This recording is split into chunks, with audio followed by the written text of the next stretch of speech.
जैसे ही मैं अपनी ग्रेजुएशन डिग्री हाथ में लेता हूँ, वैसे ही मेरे आसपास की पूरी दुनिया जैसे टूटती हुई फील होती है, जिस पर मुझे पता चलता है कि मेरी शादी कब की हो चुकी है और मुझे इसकी खबर तक नहीं थी। इसके बाद डिवोर्स की बात को सुलझाने के लिए मैं सीधे बॉर्डर वाले मिलिट्री एरिया तक पहुंच जाता हूँ। तभी वहां खड़े खड़े मैं थोड़ा कंफ्यूज्ड होता हूँ और तभी एक ठंडी लेकिन साफ आवाज सुनाई देती है, तुम किसे ढूंढ रहे हो? जिस पर मैं सामने देखता हूँ तो एक बेहद पावरफुल ऑनरा वाली वुमन अभी अभी गाड़ी से नीचे उतरती है, जिसे देखकर मैं जवाब देता हूँ, मैं सॉन्ग तन्ह हुआन को ढूंढ रहा हूँ, क्या आप लोग उसे जानते हैं? यह सुनते ही वहां खड़े सभी लोग शॉक्ड रह जाते हैं, क्योंकि सॉन्ग थान हुआन कोई आम इंसान नहीं बल्कि एक फेमस फीमेल कमांडर होती है और वो इस वक्त उसी लड़के के सामने खड़ी रहती है। जिस पर सॉन्ग थान हुआन की आंखों में हल्की सरप्राइज दिखाई देती है। अपनी फोटोग्राफिक मेमोरी की वजह से वो कॉन्फिडेंटली सोचती है कि इतने हैंडसम आदमी को अगर उसने कभी देखा होता तो वो कभी भूलती नहीं, लेकिन उसे उसकी कोई याद नहीं आती। फिर वो शांत आवाज में पूछती है, तुम सॉन्ग ताना हुआन को क्यों ढूंढ रहे हो? जिस पर मुझे बिल्कुल भी अंदाजा नहीं होता कि सामने खड़ी यही मेरी नाम की वाइफ है, और मैं सीधे बोल देता हूँ, मैं उसका हस्बैंड हूँ, उससे कुछ पर्सनल बात करनी है। यह सुनते ही आसपास के लोग तुरंत भड़क जाते हैं, अरे लड़के, उम्र तो तेरी कम लगती है लेकिन बातें बड़ी अजीब कर रहा है। सॉन्ग थान हुआन का कोई हस्बैंड नहीं है? आखिर तुम हो कौन? जिस पर सॉन्ग थान हुआन भी मुझे सस्पिशियस नजरों से देखने लगती है। वैसे भी मैं 4 घंटे तक डेजर्ट में पैदल चलकर यहाँ पहुंचा था, मैं पहले से ही इरिटेटेड था, ऊपर से इन लोगों का एटीट्यूड देखकर मेरा गुस्सा और बढ़ जाता है। फिर मैं चिढ़कर बोलता हूँ, कॉमरेड, आपको इतना कॉन्फिडेंस कैसे है कि सॉन्ग तन्हा हुआन का हस्बैंड नहीं है? बस उसे यहाँ बुलाइए और मेरे सामने बात क्लियर कर लीजिए। मुझे ऐसे मत देखिए जैसे मैं कोई फ्रॉड हूँ। यहाँ तक आने में मेरी हालत खराब हो गई है, सच में। यहाँ आकर तो मैंने खुद ही मुसीबत मोल ले ली। जिस पर एक सैनिक तुरंत बोल पड़ता है, कॉमरेड, आपके सामने जो खड़ी हैं वही हमारी कमांडर हैं और वही सॉन्ग थान हुआन भी हैं। यह सुनते ही मैं पूरी तरह स्टन्ड रह जाता हूँ, जिसे देखकर मेरे अंदर का सोशल एंजाइटी फिर से एक्टिवेट हो जाता है। वहीं दूसरी तरफ सभी लोग भी काफी शॉक्ड रहते हैं, क्योंकि सब जानते थे कि कमांडर पहले से शादीशुदा है। दरअसल जब सॉन्ग थन हुआन को प्रमोशन मिलने वाला था, तब ऊपर से नोटिस आया था कि मैरिड लोगों को ज्यादा प्रायोरिटी दी जाएगी। उनका मानना था कि शादीशुदा औरतों में रिस्पॉन्सिबिलिटी और अटैचमेंट ज्यादा होती है। उसी दौरान मेरे परिवार वाले चाहते थे कि मेरी शादी मेरे दादाजी के लाइफ सेवर के पोते से हो जाए। हालांकि मैंने सुना था कि वो गांव का एक साधारण फार्मर है, लेकिन जब मैंने उसकी फोटो देखी तो वो काफी हैंडसम और डिसेंट दिखाई दिया। ऊपर से वो उस इंसान का पोता था जिसने मेरे दादाजी की जान बचाई थी, इसलिए मुझे भी ये रिश्ता बुरा नहीं लगा। लेकिन तभी मुझे मिशन पर जाना पड़ा और इसी तरह 2 साल निकल गए। मैं अपने रजिस्टर्ड हस्बैंड से कभी मिल ही नहीं पाई। इसके बाद जब सब कुछ स्टेबल हुआ तो मैंने सोचा कि शायद अब उससे कांटेक्ट करना चाहिए और पूछना चाहिए कि क्या वो मिलिट्री लाइफ के साथ एडजस्ट होना चाहेगा। लेकिन जैसे ही मैंने इंक्वायरी शुरू की, एक शॉकिंग खबर सामने आ गई। यूनत बाज नाम का आदमी अफेयर कर चुका था। यह बात सुनकर मुझे काफी धक्का लगा। ऊपर से मिलिट्री मैरिज को तोड़ क्राइम माना जाता है। शुरुआत में तो मैंने फैसला कर लिया था कि उसे सजा दिलवाऊंगी, लेकिन तभी खबर आती है कि वो आदमी अपनी लवर के साथ सुसाइड कर चुका है। जिस पर सॉन्ग फैमिली काफी सोच विचार के बाद मामला आगे नहीं बढ़ाती। हालांकि वो औरत बच जाती है और अभी तक जेल में बंद रहती है। यह पूरा मामला पूरे मिलिट्री एरिया में फैल चुका था, क्योंकि एक बार लीडरशिप ने सॉन्ग थान हुआन से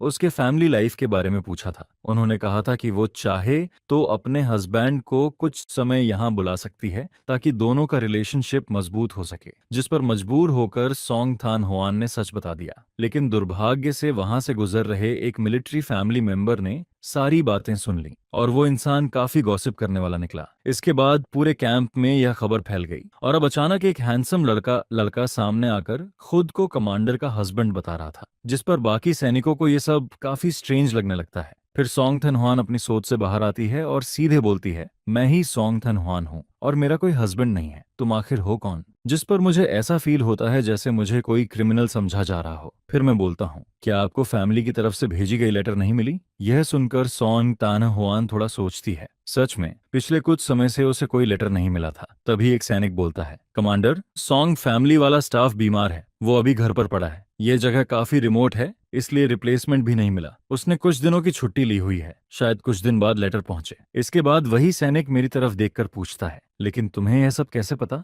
जिस पर मैं जवाब देता हूँ, कुछ दिन पहले मैं अपने घर की लेटर चेक करने गया था। साथ ही सोचा था कि शायद जल्दी छुट्टी मिल जाए। तभी मैंने उन्हें बीमार हालत में देखा। घर में उनकी देखभाल करने वाला भी कोई नहीं था, इसलिए मैंने उनके लिए कुछ दवाइयां खरीद दी। फिर सोंग तान हुआन बोलती है, ठीक है, मुझे लेटर नहीं मिली, लेकिन ये तो एक्सप्लेन करो कि तुम खुद को मेरा हस्बैंड क्यों कह रहे हो? जिस पर मैं शांत होकर बोलता हूँ, मेरा नाम डू थान है, मैं डू विलेज ल्यू थान काउंटी से हूँ। असल में आपका हस्बैंड विलेज चीफ का बेटा होना चाहिए था, लेकिन उसकी मौत हो गई। तभी मैरिज सर्टिफिकेट निकालते वक्त पता चला कि उस सर्टिफिकेट पर रजिस्टर्ड नाम मेरा था। इसके बाद मैं पूरी बात समझाता हूँ। बाद में इन्वेस्टिगेशन में पता चला कि 2 साल पहले वो नहद बाच ने आपके साथ शादी रजिस्टर करवाई थी, लेकिन हाउस होल्ड रजिस्टर में उसने मेरी पेज भेज दी थी। उस समय काउंटी में नए हाउस होल्ड रजिस्ट्रेशन चल रहे थे, इसलिए पूरे गांव के लोग अपनी फैमिली रजिस्टर विलेज चीफ के घर छोड़ देते थे। वो नटबक आपसे शादी नहीं करना चाहता था, लेकिन फैमिली प्रेशर की वजह से उसने चुपके से मेरी रजिस्ट्रेशन पेज भेज दी। उस वक्त मैं कैपिटल सिटी में यूनिवर्सिटी में पढ़ाई कर रहा था।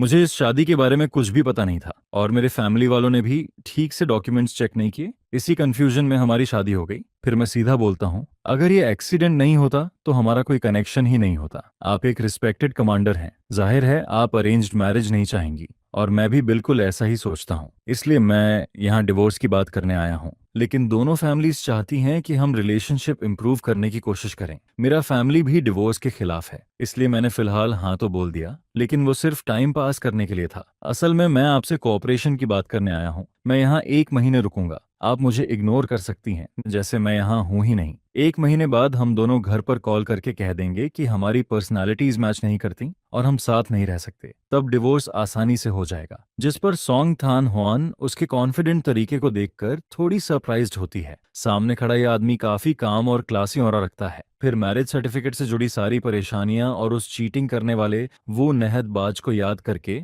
सोंग थान हुआन के दिल का बोझ थोड़ा हल्का हो जाता है। इसके बाद वो बोलती है, ठीक है, फिलहाल तुम यहीं रुक जाओ, मैं वापस जाकर डिवोर्स रिपोर्ट लिख देती हूँ। जिस पर मैं हल्की स्माइल के साथ जवाब देता हूँ, धन्यवाद, इस महीने आपको परेशानी दूंगा, बस कहीं रहने की जगह मिल जाए तो काफी है। क्या मिलिट्री एरिया में डॉर्मेटरी या कोई खाली कमरा है? अगर नहीं तो मैं 1 महीना और मैनेज कर लूंगा। आपको मेरी चिंता करने की जरूरत नहीं है, मैं जल्दी ही चला जाऊंगा। सामने खड़ा यह आदमी सच में लोगों का ध्यान अपनी तरफ खींच लेता है। और सबसे शॉकिंग बात यह रहती है कि डू थान के हाथों में बिल्कुल भी मेहनत के निशान या छाले नहीं दिखाई देते। जिस पर सोंग थान हुआन मन ही मन सोचती है कि भले ही डू थान किसी दूर दराज गांव से आया हो, लेकिन उसके फैमिली कंडीशंस जरूर अच्छे रहे होंगे। कम से कम उसे बचपन से काफी अच्छे से पाला गया था, नहीं तो उसके हाथ इतने साफ और मुलायम कभी नहीं होते। उनमें मेहनत के कोई निशान तक नहीं दिखाई देते। इसके बाद सोंग थान हुआन बोलती है, चलो अब मैं तुम्हें मिलिट्री एरिया लेकर चलती हूँ और रहने की जगह अरेंज कर देती हूँ। जिस पर मुझे अचानक याद आता है और मैं बोलता हूँ, वैसे बस से उतरने के बाद मेरा सूटकेस रास्ते में कहीं खो गया। अगर आपको समय मिले तो उसे ढूंढने में मदद कर दीजिएगा। सच कहें तो इतनी दूर सिर्फ एक बैकपैक लेकर आना काफी अजीब लगता, तो असल में मेरा लग्जरी रास्ते में ही छूट गया था। यह सुनते ही सोंग तान हुआन तुरंत तालुआंग से कहती है, तुम पेट्रोल रूट वाले रास्ते पर गाड़ी लेकर जाओ, जहां डेजर्ट के अंदर बस रुकती है वहां तक चेक करो, अगर कोई सूटकेस मिले तो उसे वापस ले आना। जिस पर तालुआंग कमांडर की मिलिट्री जीप लेकर सीधे डेजर्ट की तरफ निकल जाता है। वहीं सोंग दान हुआन मुझे साथ लेकर मिलिट्री एरिया की तरफ जाने लगती है। दरअसल तान होई मिलिट्री जोन एक बॉर्डर डेजर्ट एरिया होता है। वहां पहुंचने के लिए अभी भी लंबा रास्ता तय करना पड़ता है, और पिछले कुछ दिनों से मैं लगातार ट्रैवल करते करते पूरी तरह थक चुका था। जिस पर जैसे ही मैं पैसेंजर सीट पर बैठता हूँ, मेरा पूरा शरीर रिलैक्स होने लगता है। फिर सोंग तानहुआन बोलती है, शायद तुम बस से गलत जगह उतर गए थे,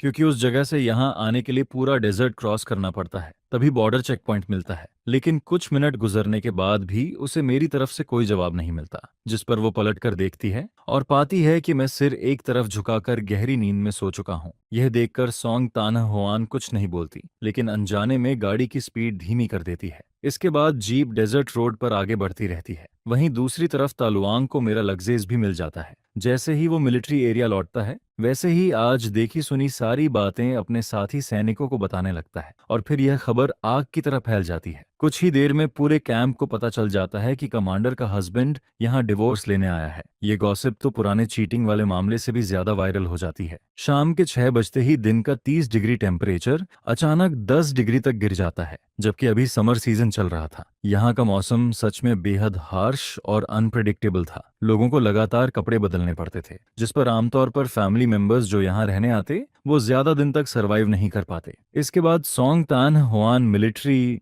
एरिया पहुंचकर गाड़ी रोकती है, लेकिन मैं अभी भी नहीं जागता, जिस पर वो मुझे देखते हुए मन में सोचती है ये यहाँ पूरा 1 महीना रहेगा, पता नहीं यहाँ की कंडीशंस झेल पाएगा भी या नहीं। तभी एक सैनिक लड़की दौड़ते हुए आती है और बोलती है, कमांडर आप इतनी देर से क्यों आई? मैंने ब्रदर इन लॉ का कमरा साफ कर दिया है, उनका लगेज भी वहां रख दिया। लेकिन जैसे ही वो पास आती है उसे पता चलता है कि मैं तो गहरी नींद में हूँ, जिस पर मैं धीरे धीरे आंखें खोलता हूँ। क्या हम मिलिट्री एरिया पहुंच गए? फिर वो लड़की बोलती है, अभी अंदर तक पैदल जाने में भी 10 मिनट लगेंगे, ठंड लग गई तो बीमार पड़ जाओगे। यह सुनकर मुझे थोड़ा सरप्राइज होता है। मुझे उम्मीद नहीं थी कि मेरी ये टेम्परेरी वाइफ इतनी केयरिंग निकलेगी। वो मेरे लिए जैकेट तक लेकर आई थी, जिस पर मैं मुस्कुराकर बोलता हूँ, थैंक्स सिस्टर इन लॉ, माफ करना मेरी वजह से तुम्हें परेशानी हुई। वो तुरंत शर्माते हुए बोलती है, कोई बात नहीं, गलती से आपकी नींद खराब कर दी। जिस पर मैं जवाब देता हूँ, नहीं बस मैं बहुत ज्यादा थक गया था, थोड़ी देर आंख लग गई। वैसे मैंने सुना कि लगेज मिल गया? हाँ हाँ, वो कमरे में रखा है, मैंने आपके रहने का इंतजाम भी कर दिया। स्टाफ क्वार्टर्स में एक खाली रूम था, फिलहाल आप वहीं रह सकते हैं। अगर पसंद ना आए तो कल दूसरा कमरा बदलवा देंगे। यह सुनकर मैं तुरंत बोलता हूँ, बहुत धन्यवाद, सच में तुम्हें तकलीफ दी मैंने। इसके बाद सोंग थान हुआन लड़की से चाबी लेती है और कहती है, ठीक है अब तुम अपना काम करो। जिस पर वो जवाब देती है, जी कन्ना, जी कमांडर, मैं चलती हूँ। उधर मैं चलते चलते मन ही मन सोचने लगता हूँ, इस पैरेलल वर्ल्ड में आए हुए मुझे काफी समय हो चुका था। कभी कभी तो मैं अपने पुराने मॉडर्न वर्ल्ड को ही भूल जाता हूँ। असल में अपने पुराने जीवन में मैं बचपन से फैमिली का लाडला था। पढ़ाई की मेहनत छोड़ दें तो मैंने जिंदगी में कभी ज्यादा तकलीफ नहीं झेली थी। मैंने मेहनत करके कैपिटल सिटी की यूनिवर्सिटी में एडमिशन लिया, यहाँ तक कि फैमिली का बर्डन कम करने के लिए पार्ट टाइम काम भी किया। मेरा एक क्लासमेट किसी रिच फैमिली का यंग मास्टर था। उसने इन्वेस्टमेंट करके बहुत पैसा कमा लिया था। तब मुझे लगा था कि मेरी जिंदगी भी अब आराम से गुजर जाएगी, लेकिन किसे पता था कि डेस्टिनी यहाँ मेरे लिए इतना बड़ा ट्रैप तैयार करके बैठी है। जिस पर मैं मन ही मन बस यही चाहता हूँ कि जल्दी से डिवोर्स हो जाए, ताकि मैं वापस अपनी आरामदायक जिंदगी में लौट सकूं। सच कहूं तो यह अनजान जगह मुझे बिल्कुल पसंद नहीं आ रही थी। उधर सोंग थान हुआन मुझे लंबी सांस लेते सुनती है, जिस पर वो सोचती है कि शायद यहाँ की खराब कंडीशंस की वजह से मैं अनकंफर्टेबल फील कर रहा हूँ। और सच कहें तो वो गलत भी नहीं सोच रही थी। एक नॉर्मल यूनिवर्सिटी ग्रेजुएट को अचानक पता चले कि उसकी शादी किसी और की जगह हो गई है तो कोई भी परेशान हो जाएगा। भले ये सिर्फ एक्सीडेंट था, लेकिन कानून की नजर में शादी पूरी तरह वैलिड थी और अब इसे खत्म करने का सिर्फ एक ही तरीका था, डिवोर्स। यानी भविष्य में अगर मैं दोबारा शादी करना चाहूं तो मेरे नाम के आगे डिवोर्स्ड मैन का टैग हमेशा लगा रहेगा, जिस पर साफ था कि इस मामले में सबसे ज्यादा नुकसान डू थान का ही हुआ था। फिर सोंग थान हुआन धीरे से बोलती है, अगर तुम्हें किसी चीज की जरूरत हो तो मुझे बता देना, मैं जितना हो सकेगा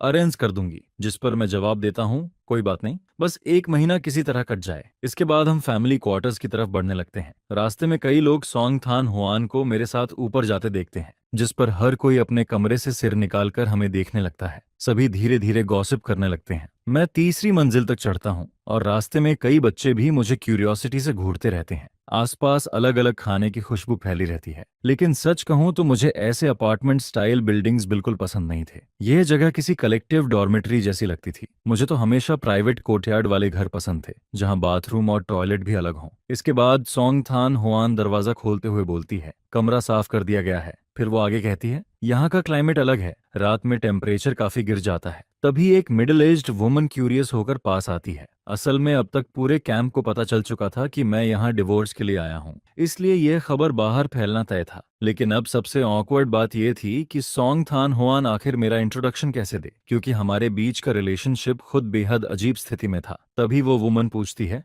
थान हुआन जरा रुको तो, ये कौन है? जिस पर सोंग थान हुआन कुछ बोलने ही वाली होती है कि मैं सीधे जवाब दे देता हूँ, मैं सोंग थान हुआन का लीगल हस्बैंड हूँ। यह सुनते ही वहां मौजूद लोग फिर से शॉक्ड रह जाते हैं। इसके बाद मैं कमरे के अंदर चला जाता हूँ और सोंग तान हुआन भी मेरे पीछे अंदर आती है। कमरे के अंदर बेड पर मोटा मैट्रेस और ब्लैंकेट पहले से रखा होता है। सब कुछ मिलिट्री ग्रीन कलर में परफेक्टली अरेंज्ड रहता है। जिस पर मुझे तुरंत समझ आ जाता है कि तलवांग शायद यूनिट डॉर्मेट्री से मेरे लिए ब्लैंकेट लाया था। तभी सॉन्ग थान हुआन बोलती है, वो ब्लैंकेट मेरा है, तलवांग उसे मेरी कपबोर्ड से निकाल कर लाया था, लेकिन चिंता मत करो, वो साफ है। जिस पर मैं हल्का मुस्कुराकर जवाब देता हूँ, ठीक है, धन्यवाद, जाते वक्त मैं इसे धोकर वापस कर दूंगा। फिर वो समझाते हुए कहती है, हर फ्लोर पर पब्लिक वाटर टैप है, बाथरूम नीचे फर्स्ट फ्लोर पर है, और अभी इस समय कैफेटेरिया में खाना भी मिल जाएगा। चाहो तो मैं तुम्हें वहां ले चलूं या खाना लाकर दे दूं। यह सुनते ही मुझे सच में भूख फील होने लगती है, जिस पर मैं तुरंत बोलता हूँ, चलो साथ में खाना खाने चलते हैं, वैसे भी मुझे रास्ते याद करने हैं, मैं रोज रोज तुम्हें परेशान नहीं कर सकता। उधर बाहर कुछ औरतें धीरे धीरे गॉसिप करने लगती हैं। अरे कमांडर का हस्बैंड कितना हैंडसम है, सुना है वो यहाँ डिवोर्स लेने आया है। इतना हैंडसम आदमी हो तो दूसरी शादी के लिए भी लाइन लग जाएगी। फिर दूसरी औरत बोलती है, तो आज की रूमर सच थी? जिस पर जवाब आता है, बिल्कुल, अगर वो डिवोर्स लेने नहीं आता तो यहाँ क्यों आता? ऊपर से वो एक आउटस्टैंडिंग यूनिवर्सिटी स्टूडेंट भी है, इतना अच्छा लड़का है, जाहिर है उसके दिल में ये शादी कभी थी ही नहीं। हालांकि ये शादी गलती से हुई थी, लेकिन लोगों को फिर भी मैं और सॉन्ग तान हुआन साथ में काफी अच्छे लग रहे थे। जिस पर कुछ औरतें आपस में बातें करने लगती हैं। कमांडर सॉन्ग का फैमिली तो पूरा कैपिटल सिटी में रहता है, सबके पास स्टेबल जॉब्स हैं और फैमिली कंडीशंस भी काफी अच्छी हैं। वैसे सॉन्ग तन्हा हुआन बस थोड़ी कोल्ड पर्सनैलिटी वाली है, वरना दिल की बहुत अच्छी इंसान है। और उसका वो छोटा सा खूबसूरत चेहरा देखो, अगर वो मिलिट्री में नहीं होती तो बाहर जाकर कम से कम कोई बड़ी सेलिब्रिटी जरूर बनती। फिर दूसरी औरत बोलती है, और सच कहूं तो दोनों साथ में चलते हुए बहुत परफेक्ट लग रहे हैं। वही क्या कहते हैं, टैलेंटेड मैन और ब्यूटीफुल वुमन वाली जोड़ी। जिस पर मैं और सॉन्ग थान हुआन फैमिली क्वार्टर्स से निकलकर मिलिट्री कैफेटेरिया की तरफ बढ़ने लगते हैं। रास्ते में ज्यादातर लोग सोल्जर्स ही दिखाई देते हैं। मैं लगातार मिलिट्री यूनिफॉर्म पहने लोगों को आते जाते देखता रहता हूँ, लेकिन सबसे ऑकवर्ड बात यही थी कि सॉन्ग थान हुआन यहाँ की कमांडर थी। जिस पर रास्ते में मिलने वाला हर सैनिक रुककर सैल्यूट करता और उससे बात करता। वहीं काफी लोग मुझे भी क्यूरियोसिटी से देखने लगते हैं। इसके बाद हम कैफेटेरिया पहुंचते हैं। वहां काफी सारे लोग लाइन में खड़े होकर खाना ले रहे होते हैं। मैं नजर घुमाकर खाने को देखता हूँ तो वहां स्टीम्ड कॉर्न ब्रेड रखा होता है, साथ में सिर्फ पोटैटो और कैबेज की सब्जी रहती है, और 2 बाउल एक सूप के भी रखे होते हैं। जिस पर सॉन्ग थान हुआन मेरी तरफ देखकर बोलती है, आते तासार, आज के लिए तुम यही खा लो, अगर तुम्हें कुछ और खाना हो तो बता देना, मैं मौका मिलते ही काउंटी जाकर तुम्हारे लिए ले आऊंगी। दरअसल सॉन्ग तान हुआन बचपन से कैपिटल सिटी में पली बढ़ी थी। उसके फैमिली कंडीशंस आम लोगों से कहीं बेहतर थे। उसने बचपन से काफी अच्छे अच्छे खाने खाए थे, लेकिन बॉर्डर मिलिट्री एरिया में आने के बाद उसे भी यहाँ की जिंदगी कितनी मुश्किल है यह समझ आ गया था। हालांकि बचपन से मिलिट्री एनवायरनमेंट में रहने की वजह से वो इन हालातों की आदी भी थी। उधर मैं अपने सामने रखे एल्यूमिनियम लंच बॉक्स को देखता हूँ और फिर आसपास नजर घुमाता हूँ। वहाँ कई सैनिक बड़े मजे से खाना खा रहे होते हैं, और ये बात समझ में भी आती है। आखिर पूरा दिन ट्रेनिंग और मिशंस करने के बाद किसी को भी खाना स्वादिष्ट लगेगा। फिर मैं धीरे से बोलता हूँ, मैं साउथ साइड का हूँ, बचपन से हमारा मेन फूड राइस रहा है। जब फैमिली गरीब थी तब हम ज्यादातर प्लेन राइस पॉरेज खाते थे, साथ में हरी सब्जियां, पिकल या स्टीम्ड एग्स चलते थे। इसलिए यहाँ का खाना ऑनेस्टली मेरे टेस्ट के हिसाब से नहीं है। शायद आज ज्यादा ट्रैवल करने की वजह से भी अब भूख कम हो गई है। जिस पर सॉन्ग तान हुआन तुरंत बोलती है, फिर भी थोड़ा खा लो, अगर नहीं खा पाए तो मैं इसे पैक करवा देती हूँ, बाद में रात में खा लेना। यह सुनकर मैं पहले उसके खाने का हिस्सा अलग कर देता हूँ और बोलता हूँ, पहले तुम अपना हिस्सा ले लो, कहीं ऐसा ना हो कि मैं तुम्हारा खाना खराब कर दूं, मेरे लिए इतना काफी है। जिस पर सॉन्ग थान हुआन हल्का सा सिर हिलाती है। इसके बाद वो अपना लंच बॉक्स लेकर कैफेटेरिया के बाहर लगे पानी के नल की तरफ चली जाती है और मुझे कुछ भी करने नहीं देती। तभी पीछे से एक औरत आवाज लगाती है, लिटिल सॉन्ग, लिटिल सॉन्ग। उसके साथ एक और मिडिल एज्ड वुमन भी होती है। फिर वो मुस्कुराते हुए पूछती है, सुना है तुम्हारे घर से कोई आया है, क्या यही तुम्हारे हस्बैंड है? जिस पर सॉन्ग थान हुआन थोड़ा ऑकवर्ड होकर बोलती है, मामला थोड़ा कॉम्प्लिकेटेड है, बाद में एक्सप्लेन करूंगी। यह सुनते ही वो औरत मुझे ऊपर से नीचे तक देखकर बोलती है, अरे वाह, ये लड़का तो बहुत हैंडसम है। बेटा तुम कहाँ के रहने वाले हो? जिस पर मैं पोलाइटली जवाब देता हूँ, हेलो सिस्टर, मेरा नाम दुथान है, मैं साउथ साइड से हूँ। यह सुनते ही वो एक्साइटेड होकर बोलती है, साउथ साइड से हो? तभी लोग कहते हैं कि साउथ साइड की मिट्टी अच्छे लोगों को जन्म देती है। यह बात सच निकली। फिर वो हंसते हुए कहती है, घबराना मत, हमारे फैमिली क्वार्टर्स में तुम्हारी उम्र के लड़के बहुत कम हैं। तुम दोनों जब फ्री हो तो हमारे घर खेलने आ जाना। इसके बाद वो सॉन्ग थान हुआन से कहती है, तुम पहले अपने हस्बैंड को लेकर जाओ, मुझे तुमसे बाद में कुछ बात करनी है। जिस पर मेरे पास मना करने का कोई तरीका नहीं बचता और मैं मजबूरी में फीमेल कमांडर के हस्बैंड की तरह उसके साथ आगे बढ़ने लगता हूँ। उधर वो वुमन धीरे से सॉन्ग तान होआन से कहती है,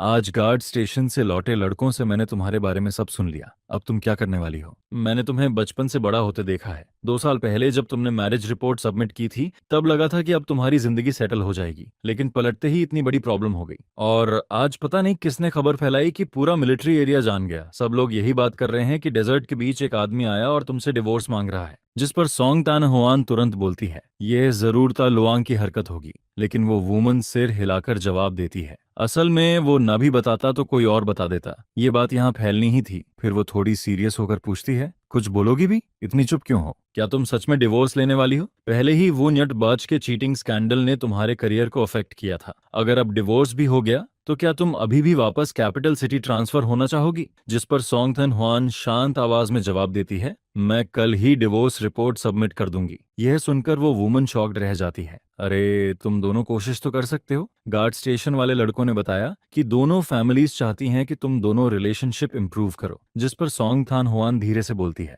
वो एक यूनिवर्सिटी स्टूडेंट है। अचानक उसे पता चलता है कि वो शादीशुदा आदमी बन गया है। ऐसे में उसका डिवोर्स चाहना बिल्कुल नॉर्मल है। उसने साफ कहा है कि वो सिर्फ 1 महीने यहाँ रहेगा। यह सुनकर वो वुमन थोड़ा फ्रस्ट्रेटेड होकर बोलती है, तुम भी ना बाकी चीजों में इतनी स्मार्ट रहती हो, लेकिन रिलेशनशिप मैटर्स में बिल्कुल लकड़ी जैसी हो। अब तुम उससे मिल चुकी हो, तुम्हें क्या लगता है? अगर पसंद है तो खुद पहल करो। मुझे तो वो लड़का काफी अच्छा लगा, एजुकेटेड भी है। बाद में हम उसके लिए कोई अच्छी जॉब भी अरेंज करवा सकते हैं। जिस पर सॉन्ग थान हुआन कुछ पल चुप रहती है, फिर धीरे से बोलती है, असल में मैंने शादी सिर्फ इसलिए की थी क्योंकि मेरी उम्र हो रही थी और उसी समय प्रमोशन का मौका भी था। फैमिली ने दादाजी के पुराने साथी के पोते का रिश्ता बताया। मैंने ज्यादा सोच विचार नहीं किया और फैमिली की बात मान ली। लेकिन वो नहदबाज से मिलने से पहले ही मुझे चीट कर दिया गया। मेरा ज्यादातर समय मिशंस और ट्रेनिंग में गुजरता है। उसके अफेयर के बाद मैंने कभी किसी और के बारे में सोचा ही नहीं। और अब अचानक मैरिज सर्टिफिकेट में रजिस्टर्ड हस्बैंड के रूप में डुथन सामने आ गया। लेकिन वो सच में काफी ऑनेस्ट इंसान लगता है। उसने साफ कह दिया कि वो अरेंज्ड मैरिज एक्सेप्ट नहीं करेगा और डिवोर्स चाहता है। इसलिए पहले मैं डिवोर्स रिपोर्ट सबमिट कर देती हूँ। अप्रूवल आने तक अभी काफी समय है।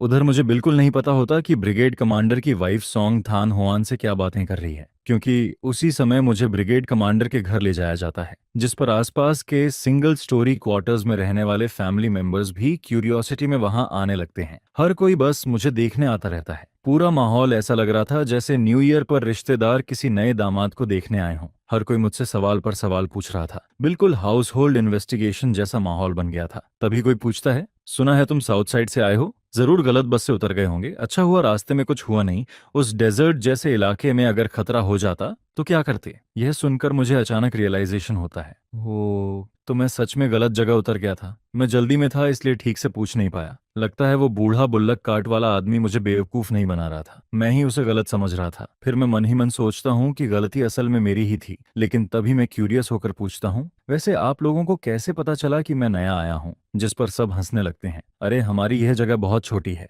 यहाँ जरा सी हलचल भी हो तो तुरंत हर जगह खबर फैल जाती है। यह सुनकर मैं अंदर ही अंदर सोचता हूँ कि यहाँ रूमर्स इंटरनेट से भी तेज चलते हैं। फिर कोई और पूछता है, सुना है तुम कैपिटल सिटी यूनिवर्सिटी के स्टूडेंट हो, कौन सा सब्जेक्ट पढ़ते थे? जिस पर मैं जवाब देता हूँ, मेडिकल फील्ड। यह सुनते ही सब लोग इम्प्रेस्ड हो जाते हैं। अरे वाह, डॉक्टर वाला फील्ड तो बहुत अच्छा है, कहीं भी जाओ काम की कमी नहीं होती। ऊपर से तुम यूनिवर्सिटी ग्रेजुएट भी हो और सॉन्ग तान हुआन खुद कमांडर है। मिलिट्री फैमिली मेंबर होने की वजह से तुम्हारे लिए ऊपर वाले लोग अच्छी नौकरी भी अरेंज कर सकते हैं। आखिर तुम सच में टैलेंटेड इंसान हो। जिस पर कुछ लोग बातें करते हुए बोलते हैं, हालांकि यह शादी गलती से हुई थी, लेकिन दोनों सच में साथ में काफी अच्छे लगते हैं। कमांडर सॉन का पूरा फैमिली कैपिटल सिटी में रहता है। सबकी स्टेबल जॉब्स हैं और फैमिली बैकग्राउंड भी बहुत अच्छा है। वैसे सॉन्ग थान हुआन बस थोड़ी कोल्ड नेचर की है, लेकिन दिल से बहुत अच्छी इंसान है। उसका वो छोटा सा खूबसूरत चेहरा देखो, अगर वो मिलिट्री में नहीं होती तो बाहर जाकर बड़ी सुपरस्टार बन सकती थी। फिर दूसरी औरत बोलती है, और सच कहूं तो दोनों एक साथ चलते हुए बिल्कुल परफेक्ट कपल लगते हैं। वही क्या कहते हैं, मेड फॉर ईच अदर। जिस पर मैं और सॉन्ग थान हुआन मिलिट्री फैमिली एरिया से निकलकर कैफेटेरिया की तरफ बढ़ते रहते हैं। रास्ते में ज्यादातर सोल्जर्स ही दिखाई देते हैं और क्योंकि सॉन्ग थान हुआन कमांडर थी, इसलिए हर मिलने वाला सैनिक रुककर सैल्यूट करता और उससे बात करता। उधर मैं भी काफी लोगों की नजरों का सेंटर बना हुआ था। लेकिन तभी कुछ लोग मेरी पढ़ाई के बारे में सुनकर और एक्साइटेड हो जाते हैं। सही कहा, मेडिकल फील्ड बहुत अच्छा होता है। बाद में दोनों हस्बैंड वाइफ की जिंदगी जरूर अच्छी हो जाएगी। यह सुनते ही मैं तुरंत बोल पड़ता हूँ, मैं यहाँ डिवोर्स लेने आया हूँ, सच में डिवोर्स। फिर मैं मन ही मन सोचता हूँ, क्या मैं इतनी दूर सिर्फ मजाक करने आया हूँ? जिस पर एक आंटी हंसते हुए बोलती है, अरे नौजवान, तुम सच में डिवोर्स लेना चाहते हो? मैं तुरंत जवाब देता हूँ, अगर श्योर नहीं होता तो यहाँ तक क्यों आता। हालांकि ये टेम्परेरी वाइफ सच में बहुत खूबसूरत थी और लोगों का ख्याल रखना भी जानती थी, लेकिन इसका मतलब ये नहीं था कि मैं यहाँ रुक जाऊं। फिर एक औरत मुस्कुराते हुए बोलती है, अरे बेटा, तुम अभी बहुत छोटे हो, क्या पता ये सब ऊपर वाले की बनाई हुई डेस्टिनी हो। तुम दोनों साथ रहकर तो देखो, इसमें नुकसान ही क्या है। इसके बाद वो पूछती है, वैसे तुम यहाँ कितने दिन रुकने वाले हो? जिस पर मैं जवाब देता हूँ, 1 महीना काफी है, और आप लोग बढ़ा चढ़ाकर नहीं बोल रही। कमांडर सॉन्ग की कंडीशन सच में बहुत अच्छी हैं। इतनी बड़ी दुनिया में भी शायद इतनी अच्छी लड़की मिलना मुश्किल होगा। ऊपर से इतनी कम उम्र में कमांडर बनना कोई आसान बात नहीं। ये सब उसने अपनी मेहनत और दिमाग से हासिल किया है। फिर वो लोग पुरानी कहावत सुनाने लगते हैं। कहते हैं, जिन लोगों का कनेक्शन ऊपर वाला बनाता है वो हजारों मील दूर होकर भी मिल जाते हैं। क्या पता तुम दोनों की किस्मत भी ऐसी ही हो। लेकिन परेशानी यह थी कि बड़ी उम्र वाले लोग हमेशा ऐसी बातें करना पसंद करते थे, जिस पर मैं बस ऑकवर्ड स्माइल देता रहता हूँ। मुझे समझ ही नहीं आता कि जवाब क्या दूं। तभी अचानक कोई बोलता है, कमांडर सॉन्ग आ गई। यह सुनते ही मुझे ऐसा फील होता है जैसे किसी ने मेरी जान बचा ली हो। सच में मैंने अपनी इस टेम्परेरी वाइफ का इंतजार पहले कभी इतना नहीं किया था, क्योंकि मैं इन आंटिस से सच में डरने लगा था। इसके बाद सॉन्ग थान होआन हमारे पास आकर बोलती है, हेलो आंटिस, मैं इन्हें वापस ले जाने आई हूँ, रात हो रही है, अगर देर हुई तो नीचे बाथरूम में हॉट वाटर खत्म हो जाएगा। जिस पर मैं भी तुरंत बोल देता हूँ, काफी देर हो गई है, अब मैं चलता हूँ, आप लोग भी जल्दी आराम कर लीजिए। लेकिन तभी एक आंटी मुस्कुराकर बोलती है, कल मेरे घर खाने पर आना, मैं बहुत अच्छा खाना बनाती हूँ। ये सुनकर मैं थोड़ा शर्माते हुए बोलता हूँ, अरे मैं आपको तकलीफ कैसे दे सकता हूँ। जिस पर वो तुरंत जवाब देती है, इसमें तकलीफ कैसी, मुझे तुम सच में बहुत पसंद आए हो। मेरे दोनों बच्चे बाहर काम करते हैं, घर हमेशा खाली रहता है,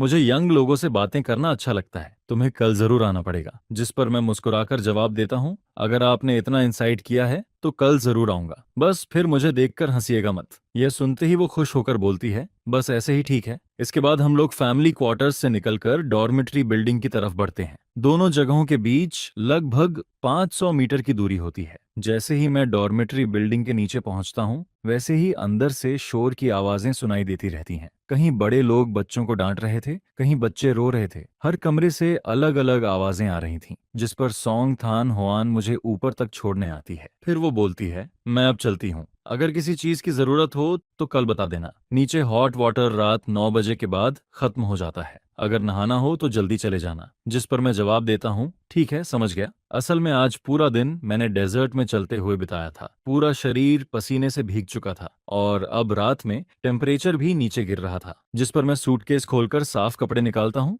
और बेसिन लेकर नीचे बाथरूम की तरफ जाने लगता हूँ। रास्ते में कुछ लोग आते जाते दिखाई देते हैं, लेकिन ज्यादातर लोग नहा चुके होते हैं, और सच कहूँ तो मुझे यही बेहतर लगता है। आखिर कितना समय हो गया था किसी और के सामने आधा नेकेड हुए। मुझे अपने कैपिटल सिटी वाले कॉलेज डेज याद आने लगते हैं। जैसे ही मैंने थोड़ा पैसा कमाना शुरू किया, मैंने डॉर्मेट्री छोड़कर बाहर एक प्राइवेट रूम रेंट पर ले लिया था, जहां अटैच्ड बाथरूम भी था। कमरा साफ सुथरा और प्राइवेट था। सच में वो जिंदगी काफी आरामदायक थी। दरअसल मैं मेडिकल स्टूडेंट था। खाली समय में सनस्क्रीन और ब्रूस हीलिंग ऑयल जैसी चीजों पर रिसर्च करना पसंद करता था। मैं खुद हैंडसम भी था और काफी स्किल्ड भी। कैपिटल सिटी में कई लोग मेरी स्किन की तारीफ करते थे, जिस पर मैं उन्हें सनस्क्रीन की इंपॉर्टेंस समझाने लगता था, और जिन लोगों को चोट लगती वो मेरा मेडिसिनल ऑनयल इस्तेमाल करते थे। बाद में वो लोग दूसरों को बताते कि मेरा ऑनयल बहुत असरदार है, जिस पर धीरे धीरे मेरी रेपुटेशन फैलने लगी। काफी लोग मुझसे सनस्क्रीन और मेडिसिनल ऑयल खरीदने आने लगे और मैंने काफी पैसा भी कमाया।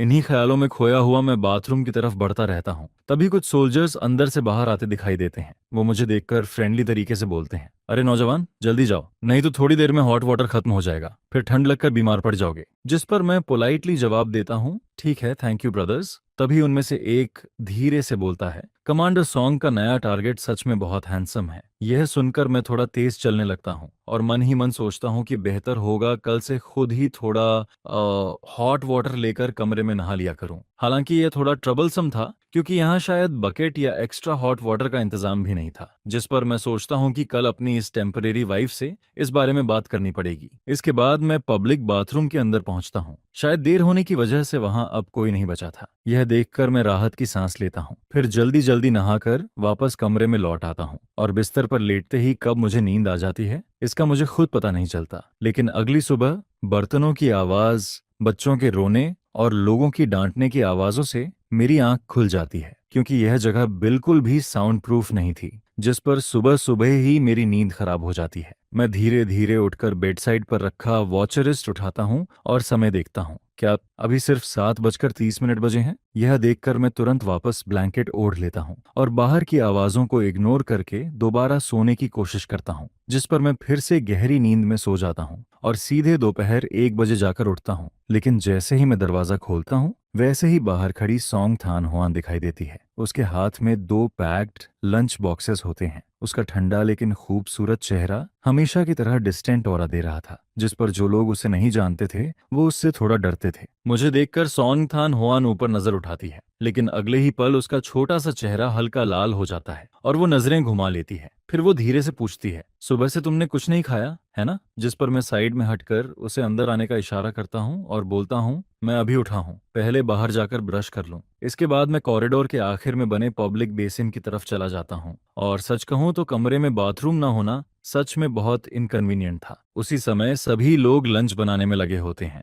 तभी अचानक एक आदमी पैजामाज पहने और टूथ ब्रश लेकर कॉरिडोर में निकलता है, जिस पर नेचुरली सबकी नजरें मेरी तरफ चली जाती हैं। जैसे ही मैं वॉश बेसिन के पास रुकता हूँ वैसे ही कुछ औरतें धीरे धीरे गॉसिप करने लगती हैं। देखा, कैपिटल सिटी से आए लोग अलग ही होते हैं। उसके पैजामेज देखकर ही पता चल रहा है कि वो महंगे हैं। कपड़ा भी बहुत स्मूथ लग रहा है और उसकी स्लीपर्स भी कितनी अच्छी क्वालिटी की हैं, हमारे जैसी बिल्कुल नहीं। कितना साफ सुथरा लड़का है। लेकिन तभी दूसरी औरत ताना मारते हुए बोलती है, मेरे हिसाब से इसका कमांडर सॉन्ग से डिवोर्स हो जाना ही बेहतर है। लड़का देखने में हैंडसम जरूर है लेकिन बहुत लेजी लगता है। दोपहर तक सोता रहा, ऊपर से कमांडर को खुद उसके लिए खाना लाना पड़ा। फिर एक औरत बोलती है, हाँ हैंडसम तो है लेकिन दोपहर तक सोना और लोगों से खाना खिलवाना बिल्कुल किसी कैपिटलिस्ट यंग मास्टर जैसा एटीट्यूड है। ऐसा आदमी कमांडर सॉन्ग के लायक कैसे हो सकता है? लेकिन तभी दूसरी औरत तुरंत बोल पड़ती है, कैसा कैपिटलिस्ट यंग मास्टर? वो तो असली गांव का लड़का है, उसका बैकग्राउंड बिल्कुल क्लीन है। जिस पर पहली औरत शॉक्ड होकर पूछती है, तुम्हें कैसे पता? और जवाब आता है, कल जो लोग ली होंग मे के घर गॉसिप देखने गए थे उन्होंने बताया। जिस पर वो औरतें आगे बातें करने लगती हैं, सुना है उसका फैमिली गरीब जरूर है लेकिन 3 पीढ़ियों तक सिर्फ लड़कियां ही पैदा हुई थीं। इतने बड़े फैमिली में बड़ी मुश्किल से जाकर यह एक लड़का पैदा हुआ है और बचपन से ही पढ़ाई में बहुत तेज था, यहाँ तक कि यूनिवर्सिटी तक पहुंच गया। पूरे गांव में सिर्फ वही एक यूनिवर्सिटी स्टूडेंट है, इसलिए अगर थोड़ा नखरे करता भी है तो ये कोई बड़ी बात नहीं। लेकिन तभी दूसरी औरत मुंह बनाकर बोलती है, पढ़ाई से क्या होता है? असली काबिलियत तो पैसा कमाने में होती है। हालांकि मुझे पता था कि लोग मेरे बारे में बातें करेंगे, लेकिन मुझे इसकी ज्यादा परवाह नहीं थी। वैसे भी 1 महीने बाद हम सब अपनी अपनी जिंदगी में चले जाएंगे, शायद फिर कभी मुलाकात भी ना हो। जिस पर मैं वापस कमरे की तरफ लौटने लगता हूँ। रास्ते में कॉरिडोर में कुछ लोग मुझे हेलो बोलते हैं और मैं भी मुस्कुराकर जवाब देता रहता हूँ। इसके बाद जैसे ही मैं कमरे का दरवाजा खोलता हूँ वैसे ही सॉन्ग तना हुआन छोटी सी लिविंग रूम वाली टेबल के पास बैठी दिखाई देती है। टेबल पर रखा लंच बॉक्स अभी तक खुला भी नहीं था और सच कहूँ तो खूबसूरत लोग सिर्फ चुपचाप बैठे रहें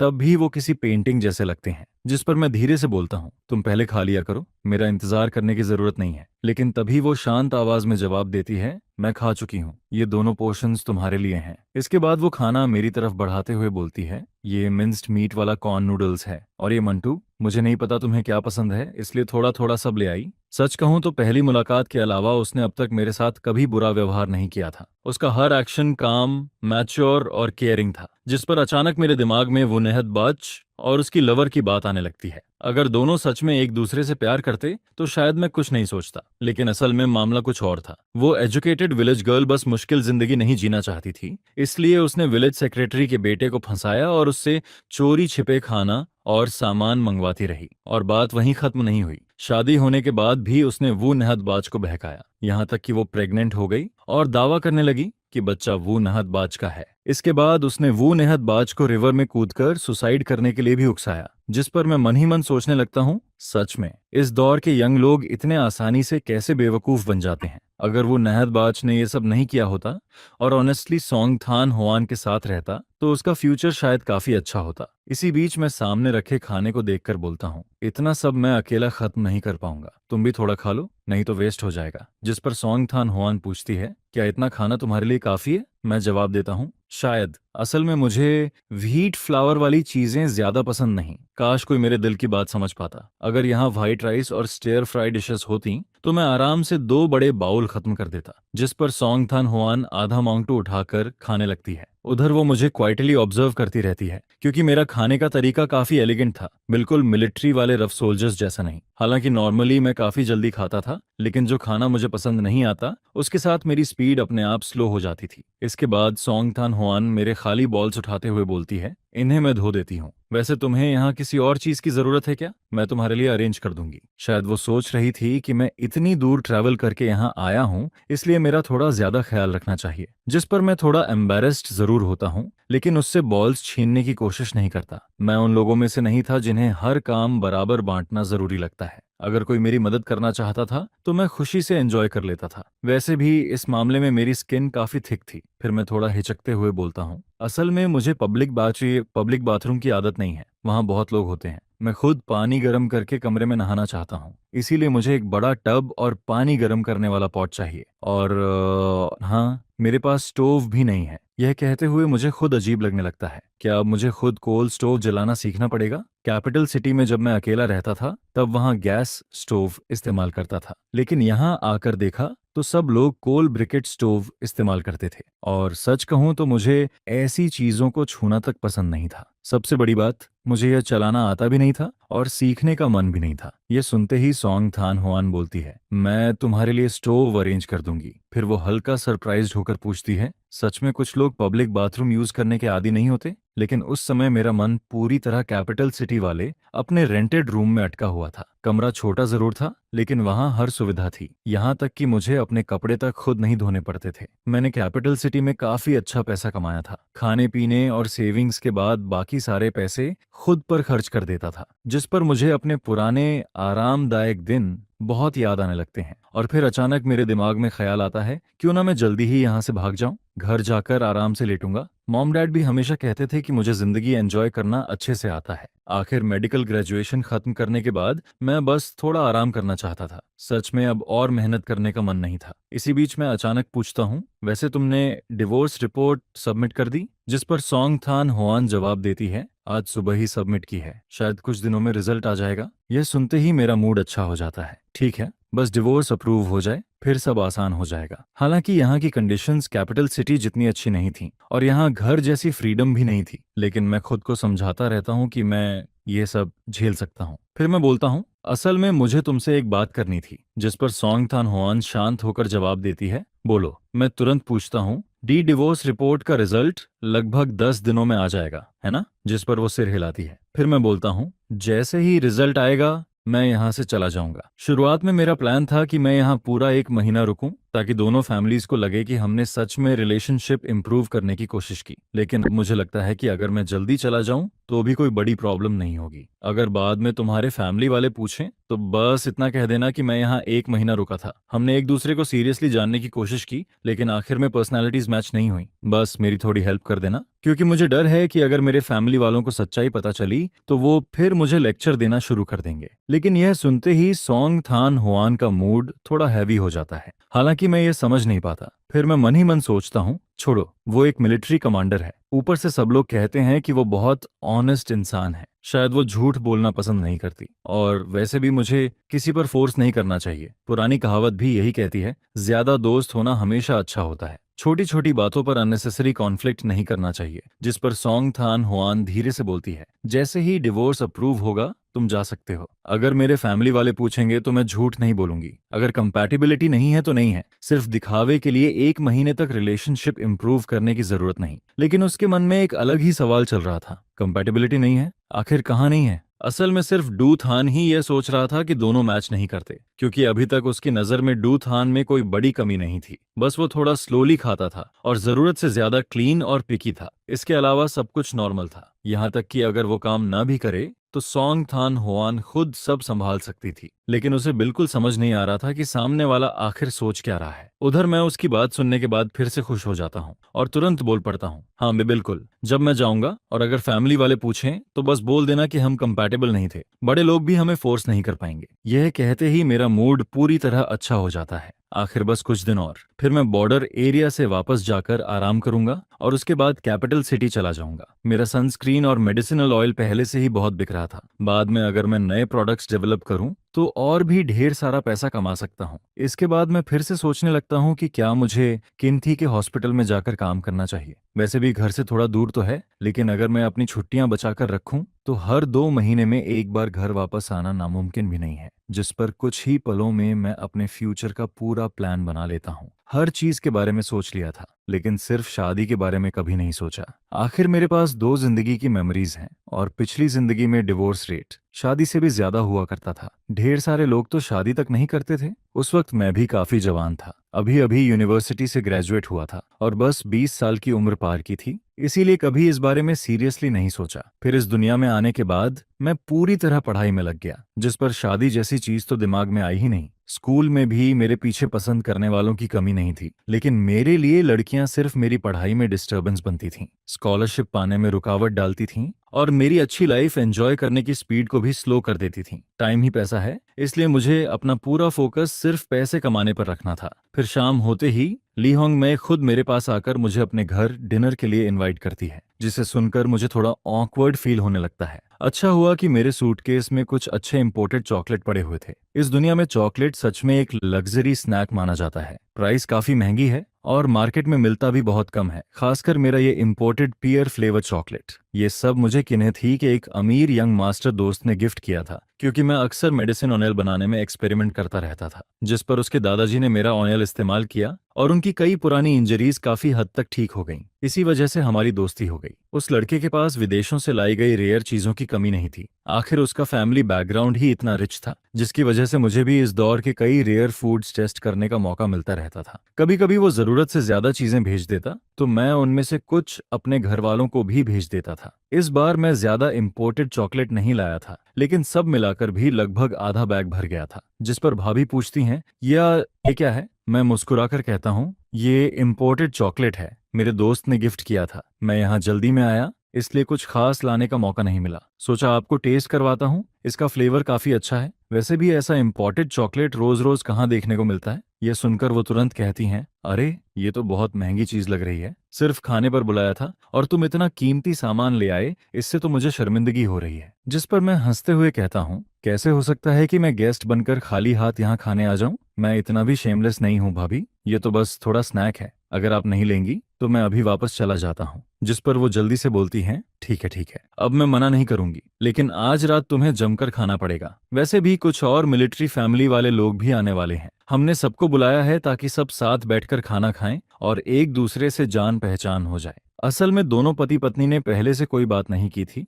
लेकिन दोनों की सोच बिल्कुल सेम थी। वो दोनों मुझे और तोंग थान होआंग को करीब लाना चाहते थे, इसलिए डिनर पर वही लोग बुलाए गए थे जिनसे उनका रोज का अच्छा रिलेशन था। वहाँ battalion commander, political commissioner, deputy battalion commander और डिप्टी रेजिमेंट कमांडर तक मौजूद थे। सब लोग आम दिनों में भी काफी फ्रेंडली रहते थे। बाहर निकलकर बस खाना पीना, थोड़ी शराब और कैजुअल बातें करना ही उनका एंटरटेनमेंट था। लेकिन असली काम तो वहाँ मौजूद महिलाओं का था। वो सब बातें करते करते धीरे धीरे हमारी सेटिंग कराने में लगी हुई थीं और बार बार तोंग डोंग ट्रोंग की तारीफ कर रही थीं। वहाँ 4 भाभियां बैठी थीं और उनके साथ छोटे छोटे बच्चे भी थे। हर बच्चा गोल मटोल और गोरा था, जिन्हें देखकर तुरंत गोद में उठाने का मन करता है। टेबल पर ढेर सारे डिशेज रखे हुए थे। एक नजर में ही समझ आ जाता है कि काफी मेहनत और खर्चा किया गया है। पूरा प्लेट चिकन से भरा हुआ था, potato vermicelli stew, breast fish, wood ear mushroom के साथ stir fry meat, smoked meat with pickled vegetables, अनेक सूप तक रखा था। लेकिन मेन फूड अभी ग्रेन बन्स ही थे। बड़े बड़े कॉर्नफ्लोर माउंटू और हर चीज पूरे बेसिन भरकर रखी हुई थी। इनमें से कुछ डिशेस तो गेस्ट्स खुद अपने घर से लेकर आए थे। आखिर इस दौर में यही ट्रेडिशन था, अगर कोई खाने पर बुलाता तो गेस्ट भी घर से थोड़ा अच्छा खाना लेकर आता ताकि मील और अच्छा बन सके। मैं भी बेवकूफ नहीं था, इसलिए तुरंत समझ गया कि ये लोग मुझे और तोंग थान हुआंग को मैच कराने की कोशिश कर रहे हैं। लेकिन शादी वाली बात मुझे अंदर से अभी भी अजीब लगती थी। मैं आराम से यूनिवर्सिटी में पढ़ रहा था और अचानक मुझे शादी के लिए मजबूर कर दिया गया। अच्छा हुआ कि सामने वाला इंसान समझदार निकला, वरना अगर कोई अनरीजनेबल इंसान होता तो शायद मेरी जिंदगी बर्बाद हो जाती। इसलिए इस डिनर के दौरान भी मैं बस मुस्कुराकर सबका जवाब देता रहता हूँ और कभी कभी मजाक में उसे छेड़ भी देता हूँ, जिस पर उसकी हंसी पूरे कोर्टयार्ड में गूंजने लगती है। उधर ब्रिगेड कमांडर के घर के कोर्टयार्ड में बाकी महिलाएं टेबल और चेयर्स लगाने में बिजी थीं। यह देखकर मुझे लगा कि मैं ऐसे खाली बैठा रहूं ये सही नहीं होगा, इसलिए मैं उठकर मदद करने जाने लगता हूं। लेकिन तभी मुझे रोक लिया जाता है, जिस पर एक भाभी कहती हैं, तुम यहीं बैठकर बच्चों को संभाल लो, हमारा काम अभी खत्म हो जाएगा। और फिर वो एक मोटे से बेबी को मेरी गोद में डाल देती है। बच्चा अभी कुछ ही महीने का था। वो अपनी गोल आंखें खोलकर मुझे देखने लगता है। वैसे तो मुझे शरारती बच्चे ज्यादा पसंद नहीं, लेकिन ऐसे छोटे बच्चे जो अभी बोल भी नहीं सकते और जिनके दांत तक नहीं आए, उनसे मुझे कोई दिक्कत नहीं होती। जिस पर मैं हंसकर कहता हूँ, ठीक है, फिर मैं मना नहीं करूंगा। फिर मैं कोर्टयार्ड में बैठकर बच्चे को गोद में खिलाने लगता हूँ। उसी दौरान तोंगथान हुआन को ब्रिगेड कमांडर खाने के लिए अंदर लेकर आता है। जैसे ही वो कोर्टयार्ड में एंटर करता है, उसकी नजर सीधे मुझ पर पड़ती है। मैं उस वक्त ग्रे स्पोर्ट्सवियर पहने बैठा था। पैरों में साफ धुले हुए व्हाइट क्लॉथ शूज थे। मैं बच्चे को गोद में लेकर नीचे देखकर मुस्कुरा रहा था और मेरे चेहरे पर बेहद जेंटल स्माइल थी, जिस पर तोंग थान हुआन के पीछे चल रहे ऑफिसर्स सबके सब मुझे देखकर रुक जाते हैं। हर किसी की आंखें चौड़ी हो जाती हैं। आखिर पूरे मिलिट्री डिस्ट्रिक्ट में पहले से ही इस बात की चर्चा चल रही थी कि रेजिमेंट कमांडर तोंग अपने लवर को डाइनिंग हॉल लेकर आया है। बात 1 से 10 और 10 से 100 लोगों तक पहुंच चुकी थी। सब लोग कह रहे थे कि वो यूनिवर्सिटी स्टूडेंट जो यहाँ डिवोर्स के लिए आया था बेहद हैंडसम है। उसकी इतनी तारीफ की गई थी जैसे दुनिया में दूसरा कोई वैसा हो ही नहीं सकता। और आज जब उन्होंने मुझे अपनी आंखों से देखा तो सच में उनकी आंखें खुल गईं। इस सूखी और बेजान मिलिट्री कैंप वाली जगह में, जहां हर तरफ सिर्फ रफ और कठोर आदमी ही नजर आते थे, वहां अचानक इतना एलिगेंट और हैंडसम लड़का दिखाई दे जाए तो कोई कैसे नजर हटाता। जिस पर ब्रिगेड कमांडर हंसते हुए कहता है, अरे सब लोग आ गए, बिल्कुल सही टाइम पर खाना भी तैयार हो गया। मैंने तो अपनी सबसे कीमती शराब भी निकाल ली है, चलो जल्दी बैठो। फिर वो मेरी तरफ देखकर कहता है, आओ मैं सबसे इंट्रोड्यूस करवाता हूँ, ये हैं डुथान। जिस पर मैं बच्चे को गोद में लिए ऑकवर्ड स्माइल के साथ खड़ा हो जाता हूँ। तभी कोई मजाक में कहता है, नमस्ते जीजा जी। असल में अभी टेक्निकली ऐसा कहना गलत भी नहीं था। फिर मैं सबको देखकर कहता हूँ, सबको नमस्ते। जिस पर कोई और बोलता है, जो बाथटब, हॉट वाटर और स्टोव तुम्हें चाहिए था वो थोड़ी देर में भेज दिया जाएगा। मैं सिर हिलाकर कहता हूँ, ठीक है, धन्यवाद। इसके बाद एक भाभी मुझे गौर से देखकर कहती हैं, दूथन तुम्हारी स्किन सच में बहुत अच्छी है, इतनी गोरी और स्मूथ कैसे है? जिस पर मैं कैजुअली जवाब देता हूँ, शायद इसलिए क्योंकि मैं यूजुअली सनस्क्रीन क्रीम इस्तेमाल करता हूँ। हमारी बॉर्डर एरिया की हवा बहुत ड्राई है, आप लोगों को तो रोज धूप और बारिश में रहना पड़ता है। यह सुनकर वो तुरंत कहती हैं, अब समझ आया कि तुम्हारी स्किन बाकी लोगों से इतनी अलग क्यों लगती है, लेकिन वो सनस्क्रीन वाली चीज बहुत महंगी होगी ना? जिस पर मैं मुस्कुराकर कहता हूँ, नहीं, इतनी भी महंगी नहीं है। ये सब मैंने यूनिवर्सिटी में रहते हुए खुद एक्सपेरिमेंट करके बनाया था। थोड़ा मटेरियल खरीद कर खुद बना लिया, ज्यादा पैसे नहीं लगते। वैसे खाली समय में मैं मसाज ऑयल पर भी रिसर्च करता हूँ। चोट,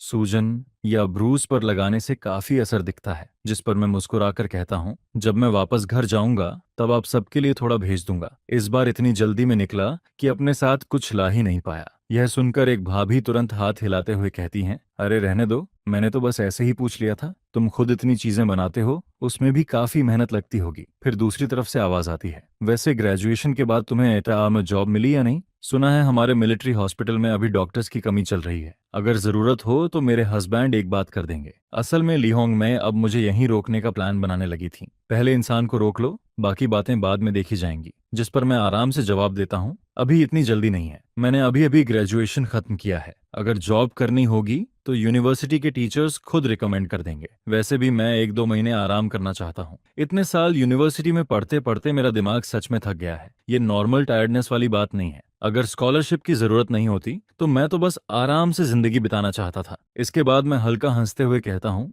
इन सालों में मैं उन क्लासमेट्स जैसा कभी नहीं बन पाया जिनके पास मेडिकल टैलेंट था। मुझे हमेशा दूसरों से 3-4 गुना ज्यादा मेहनत करनी पड़ती थी, तब जाकर मैं टॉप स्टूडेंट्स में खड़ा हो पाता था। सच में जान निकल जाती थी, जिस पर मुझे अपने टीचर्स याद आने लगते हैं। वो लोग हमेशा यही सोचते थे कि मैं मेडिसिन फील्ड को लेकर बहुत पैशनेट हूँ। हर बार मुझे देखकर उनकी आंखों में सेटिस्फैक्शन दिखाई देता था। लेकिन क्या मैं जाकर उन्हें ये कहता कि मैं सिर्फ पैसे के लिए पढ़ रहा हूँ, या इसलिए क्योंकि स्कॉलरशिप मिलने से आधी से ज्यादा फीस माफ हो जाती थी? इसी वजह से टीचर्स हमेशा मुझे मेहनती, डेडिकेटेड और रिस्पॉन्सिबल स्टूडेंट समझते रहे। उन्हें लगता था कि मैं फ्यूचर का प्रॉमिसिंग डॉक्टर हूँ। सच में कितना खूबसूरत मिसअंडरस्टैंडिंग था। यह सुनकर एक आदमी तुरंत बोलता है, ऐसे कैसे चलेगा? जॉब ढूंढने में सावधानी रखनी चाहिए। अच्छी पोजीशंस देर करोगे तो दूसरे लोग ले जाएंगे। हमारे मिलिट्री हॉस्पिटल में काम करना सबसे अच्छा रहेगा। बॉर्डर एरिया में एक्स्ट्रा अलाउंस भी मिलता है। लेकिन मेरी सोच इन लोगों जैसी नहीं थी। मुझे जॉब के लिए कोई जल्दी नहीं थी। आखिर अभी मेरे पास पैसों की कमी भी तो नहीं थी। सिर्फ मेरे बनाए सनस्क्रीन और मेडिसिनल ऑनेल ही बहुत तेजी से बिक रहे थे। गांव लौटने से पहले मैं एक बड़ा बैच बनाकर आया था और किन्हित ही वाले रिच यंग मास्टर दोस्त से बेचने के लिए कह दिया था। पिछले 4 सालों में मैं 10,000 युआन से ज्यादा बचा चुका था। इस दौर में 10,000 युआन कोई छोटी रकम नहीं थी। अभी ज्यादातर लोगों की सैलरी सिर्फ कुछ दर्जन युआन ही होती थी। तभी किसी ने मुझे चुप देखकर कहा,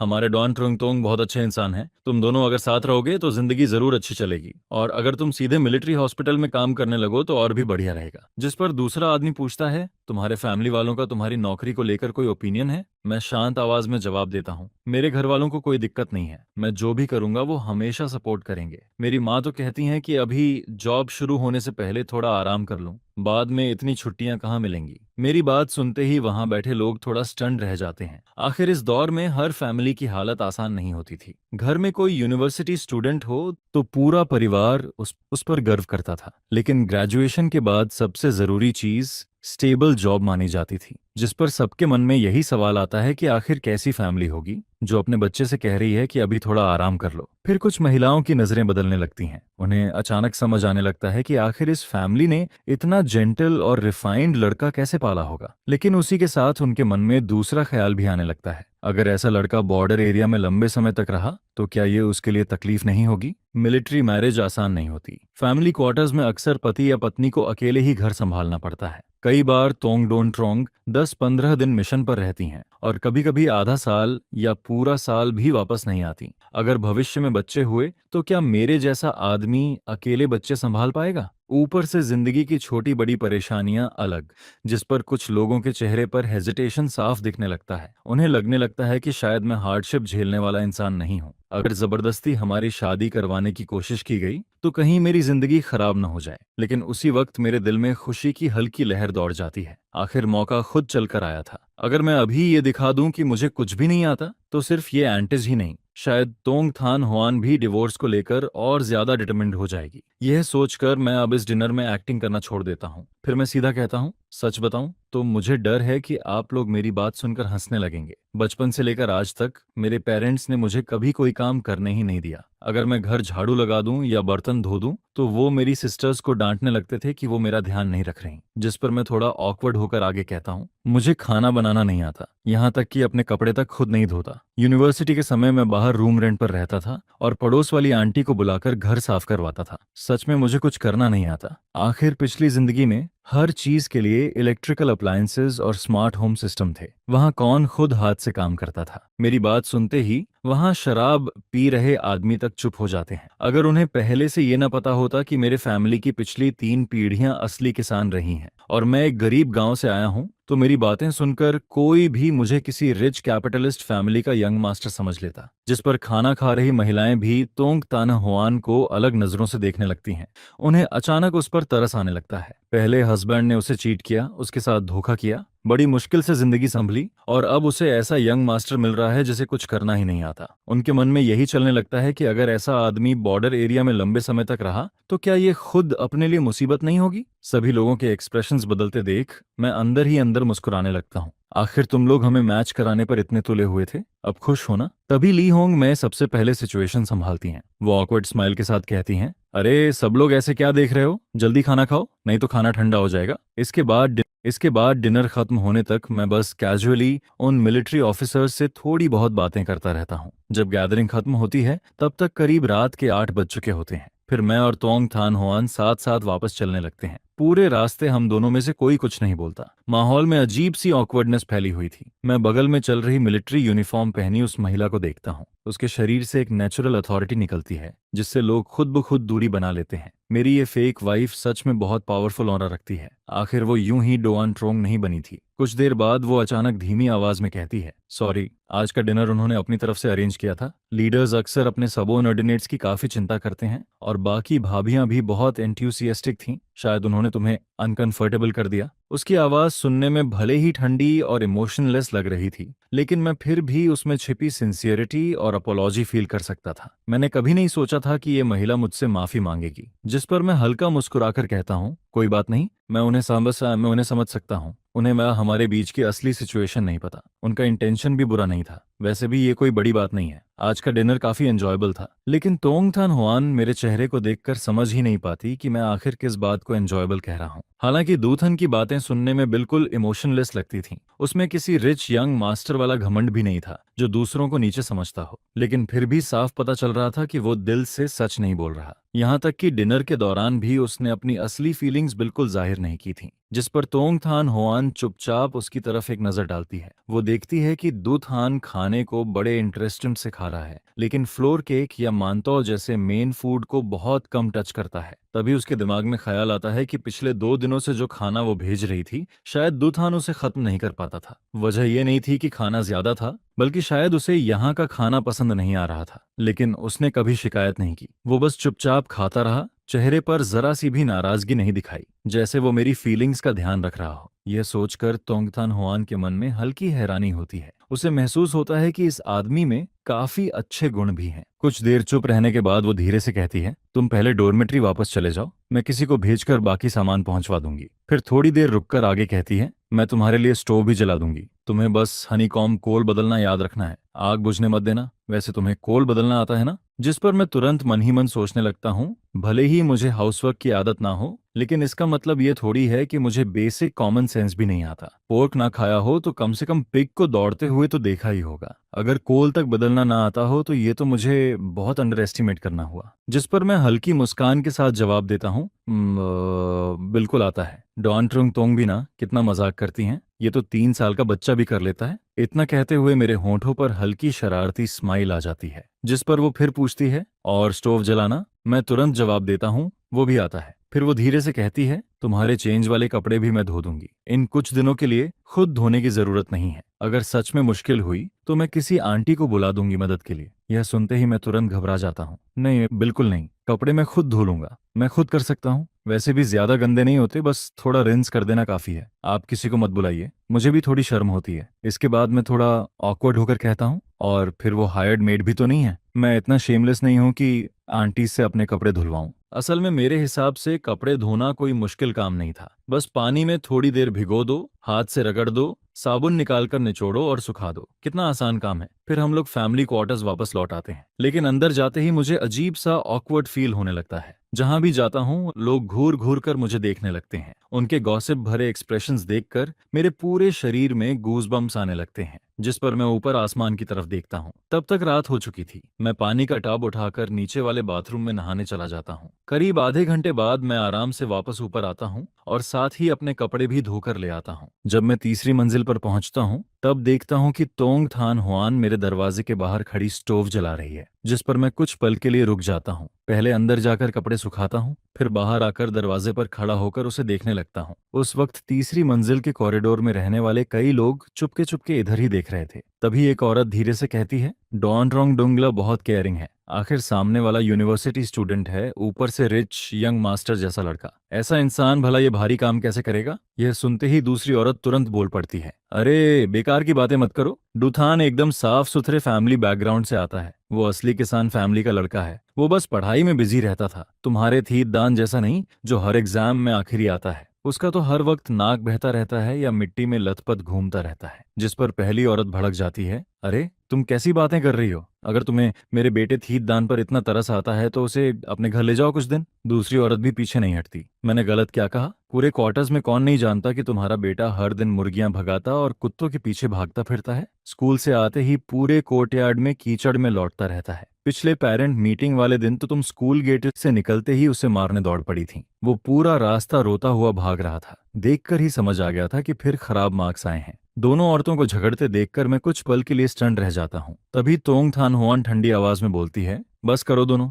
हर दिन इतना शोर मचाना जरूरी है क्या? काफी रात हो चुकी है। अगर इतना खाली टाइम है तो जाकर सो जाओ। जिस पर दोनों औरतें तुरंत चुप हो जाती हैं। मैं थोड़ा ऑकवर्ड होकर अपनी नाक छूता हूँ और सामने खड़ी उस महिला को देखने लगता हूँ। ऐसा लग रहा था जैसे उसने उन लोगों की बातें सुनी ही नहीं। उसके चेहरे पर जरा सा भी बदलाव नहीं था। फिर वो मेरी तरफ देखकर कहती है, ठीक है, हनीकॉम्ब कोल बदलना याद रखना। मैं सिर हिलाकर कहता हूँ, हाँ हाँ धन्यवाद, आपको इतनी परेशानी करनी पड़ी। असल में मैं मन ही मन सोच रहा था कि अच्छा हुआ ये सिचुएशन ज्यादा दिनों तक नहीं चलेगी, वरना मेरे जैसा लंबा चौड़ा आदमी अगर हर वक्त उससे मदद लेता रहा तो सच में शर्म की बात होगी। लेकिन तोंग थान हुआन को इसमें कोई परेशानी महसूस नहीं होती। वो बस हल्का सा सिर हिलाती है और मुड़कर चली जाती है, जिस पर मैं कमरे का दरवाजा बंद करता हूँ और गहरी सांस लेता हूँ। ये अनफेमिलियर एनवायरनमेंट अभी भी मुझे अनकंफर्टेबल फील करवाता है। फिर मैं जोर से स्ट्रेच करता हूँ, लंबी सांस छोड़ता हूँ और अपने स्लीपर्स को पैर से उछाल देता हूँ। दोनों स्लीपर्स कमरे में इधर उधर गिर जाते हैं। इसके बाद मैं सीधे बेड पर गिर पड़ता हूँ और कंबल में मुंह छुपा लेता हूँ। फिर मिलिट्री फैमिली क्वार्टर्स में मेरी तीसरी सुबह आती है। सुबह सुबह ही बाहर से बर्तनों की आवाज, बच्चों पर चिल्लाने की आवाज और लोगों के आपस में ग्रीटिंग करने की आवाजें आने लगती हैं। पूरा कॉरिडोर किसी मार्केट जैसा नॉइजी लग रहा था। जिस पर मैं कंबल सिर पर खींचकर दोबारा सोने ही वाला था कि तभी दरवाजे पर नॉक होने लगता है। मैं जम्हाई लेते हुए आधी बंद आंखों के साथ स्लीपर्स पहनकर दरवाजा खोलने जाता हूँ। दरवाजे के बाहर तोंग थान हुआन मिलिट्री यूनिफॉर्म में खड़ी थी और उसके हाथ में ब्रेकफास्ट था। मैं अपनी स्लीपी आंखें खोलने की कोशिश करता हूँ। मुंह से बस हल्की सी ओह निकलती है। इसके बाद मैं पलटकर सीधे अंदर कमरे में चला जाता हूँ। दरवाजा खुला का खुला रह जाता है और मैं बेड पर गिरते ही दोबारा गहरी नींद में सो जाता हूँ। जिस पर तोंग तान हुआन हाथ में लंच बॉक्स लिए दरवाजे पर कुछ पल के लिए खड़ी रह जाती है। उसे अचानक याद आता है कि कल भी जब वो यहाँ आई थी तब दुथान दोपहर तक सो रहा था। लगता है आज का ब्रेकफास्ट लाना बेकार गया। लेकिन चूंकि वो ऑलरेडी यहाँ तक लेकर आ चुकी थी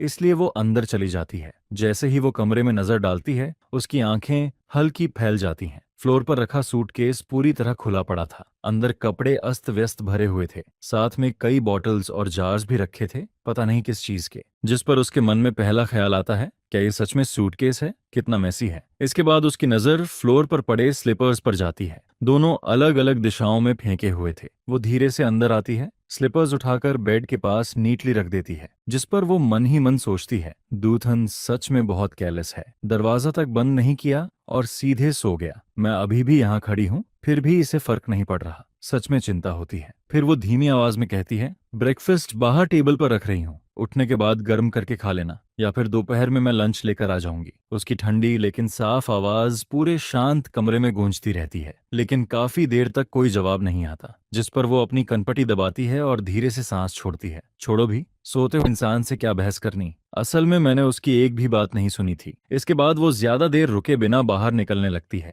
जाते जाते वो मेरे लिए हनीकॉम्ब कोल भी बदल देती है। उसी वक्त बाहर कॉरिडोर में सुबह सुबह गॉसिप फिर शुरू हो जाता है। एक औरत दूसरी से कहती है, मैं तुम्हें बता रही हूँ, आज सुबह जब मैं बच्चे को स्कूल छोड़ने जा रही थी तब मेरी उससे थोड़ी बात हुई। उस लड़के को देखकर लगता ही नहीं कि वो गांव से आया है। किनेथी में पढ़ाई करते वक्त उसके फैमिली ने उसके लिए अलग घर रेंट पर लिया था और उसके लिए नैनी तक रखी हुई थी। ये सुनते ही दूसरी औरत शॉक्ड होकर बोलती है, सच में? तभी तो उसकी स्किन इतनी स्मूथ और साफ है, बिल्कुल किसी रिच फैमिली के यंग मास्टर जैसा लगता है। जिस पर कॉरिडोर में खड़ी एक औरत हैरानी से कहती है, अरे उसकी स्किन तो बिल्कुल किसी यंग गर्ल जैसी है, ये तो पूरा कैपिटलिस्ट यंग मास्टर लगता है। फिर दूसरी औरत तुरंत बोल पड़ती है, अरे उसके घर वालों ने उसके लिए नैनी तक रखी हुई थी। आज के समय में नैनी रखना कितना महंगा होता है ये तुम जानती भी हो। इसके बाद गॉसिप और भी बढ़ने लगती है। सुना है उसे खाना बनाना तक नहीं आता, कपड़े धोना भी नहीं आता। उसके फैमिली वालों को बस यही डर लगा रहता है कि वो खुद अपना ध्यान नहीं रख पाएगा। ऊपर से घर में सिर्फ वही एक बेटा है।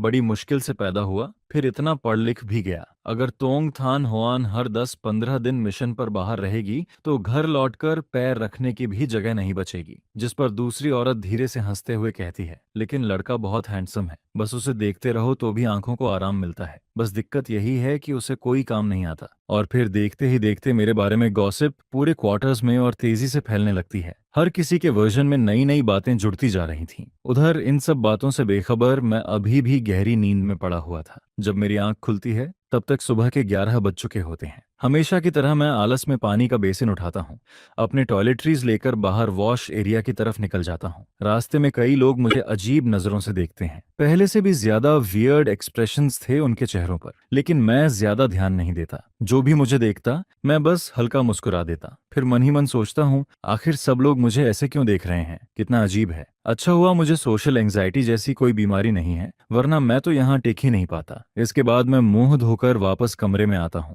जैसे ही मेरी नजर टेबल पर रखे ब्रेकफास्ट पर पड़ती है, मैं कुछ पल के लिए फ्रीज हो जाता हूँ। रुको, सुबह तोंगथान हुआन यहाँ चिपिया थी? ये सोचते ही मैं अपने माथे पर हाथ मार लेता हूँ। हे भगवान, मैंने क्या कर दिया? मैं उसे दरवाजे पर छोड़कर वापस सो गया। अगर सामने ब्रेकफास्ट ना रखा होता तो शायद मुझे ये बात याद भी नहीं आती। फिर मैं लंच बॉक्स खोलता हूँ। ओह, आज पॉरेज है। लेकिन गौर से देखने पर पता चलता है कि ये कॉर्न पॉरेज है, जिसमें कई तरह के ग्रेन्स भी डाले गए थे। साथ में पिकल्स और मांतो भी रखा हुआ था। फिर मेरी नजर मांतो पर टिक जाती है। फिर से मांतो, जिस पर मैं अंदर ही अंदर रोने लगता हूँ। 3 दिन हो गए, हर मील में बस व्हीट फ्लावर वाली चीजें। अगर ऐसे ही चलता रहा तो मैं खुद मंतौ बन जाऊंगा। टेबल पर रखा खाना देखकर मुझे भूख तो लग रही थी, लेकिन ये सिर्फ पेट की भूख नहीं थी। मेरा मुंह और स्टमक दोनों किसी और टेस्ट के लिए तरस रहे थे। काफी देर सोचने के बाद मैं फैसला करता हूँ, छोड़ो, अभी नहीं खाता। उस दिन तोंगथान हुआन शायद किसी काम में बिजी थी। वो ना दोपहर में आई और ना रात में, जिस पर मुझे थोड़ा सरप्राइज होता है।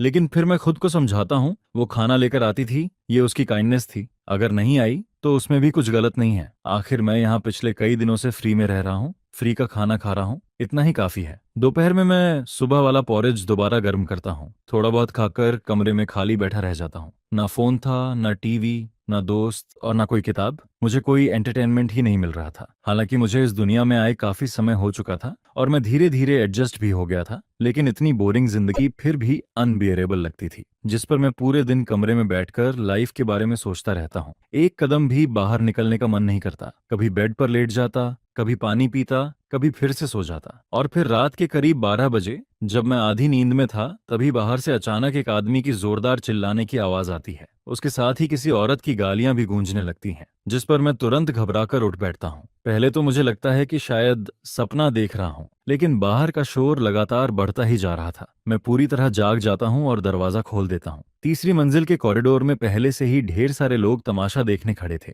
हर किसी के चेहरे पर हेल्पलेस एक्सप्रेशन था। तभी एक आंटी मुझे देखते ही कहती है, अरे छोटे भाई, तुम्हारी भी नींद खुल गई? ये चू फैमिली वाले फिर शुरू हो गए। उसकी वाइफ लूजवान हुआ अभी कुछ दिन पहले ही गांव से यहाँ रहने आई है। उसका टेम्पर बहुत खराब है। हर दिन बटालियन लीडर छू से लड़ती रहती है। पता नहीं आज किस बात पर इतना बड़ा हंगामा हो गया। मैं आसपास नजर घुमाता हूँ। कोई इरिटेट होकर शिकायत कर रहा था कि आधी रात को भी चैन से सोने नहीं देते, तो कोई एक्साइटमेंट के साथ गॉसिप सुन रहा था। कुछ लोग तो कोने में खड़े धीरे धीरे कानाफूसी भी कर रहे थे। उसी दौरान मेरी उंगलियां पैजामा पॉकेट में पड़े सेफ्टी पंच को छूती हैं, जिन्हें मैंने दिन में यूं ही पॉकेट में डाल लिया था। तभी सामने लुजवान हुआ अपने दोनों रोते हुए बच्चों को दरवाजे के बाहर धक्का देती है और अंदर खड़े आदमी पर उंगली उठाकर चिल्लाने लगती है, चुकुओंग, तुम बेशर्म आदमी, आज साफ साफ बताओ वो औरत कौन थी? अगर नहीं बताया तो मैं अब भी बच्चों को लेकर गांव वापस चली जाऊंगी। जिस पर चुकुओंग परेशान होकर जवाब देता है, बे मैं तुम्हें समझा चुका हूं, मैं उसे जानता तक नहीं, वो बस रास्ता पूछ रही थी। लेकिन पता नहीं उसकी कौन सी बात ल्यूसन हुआ के गुस्से को और भड़का देती है।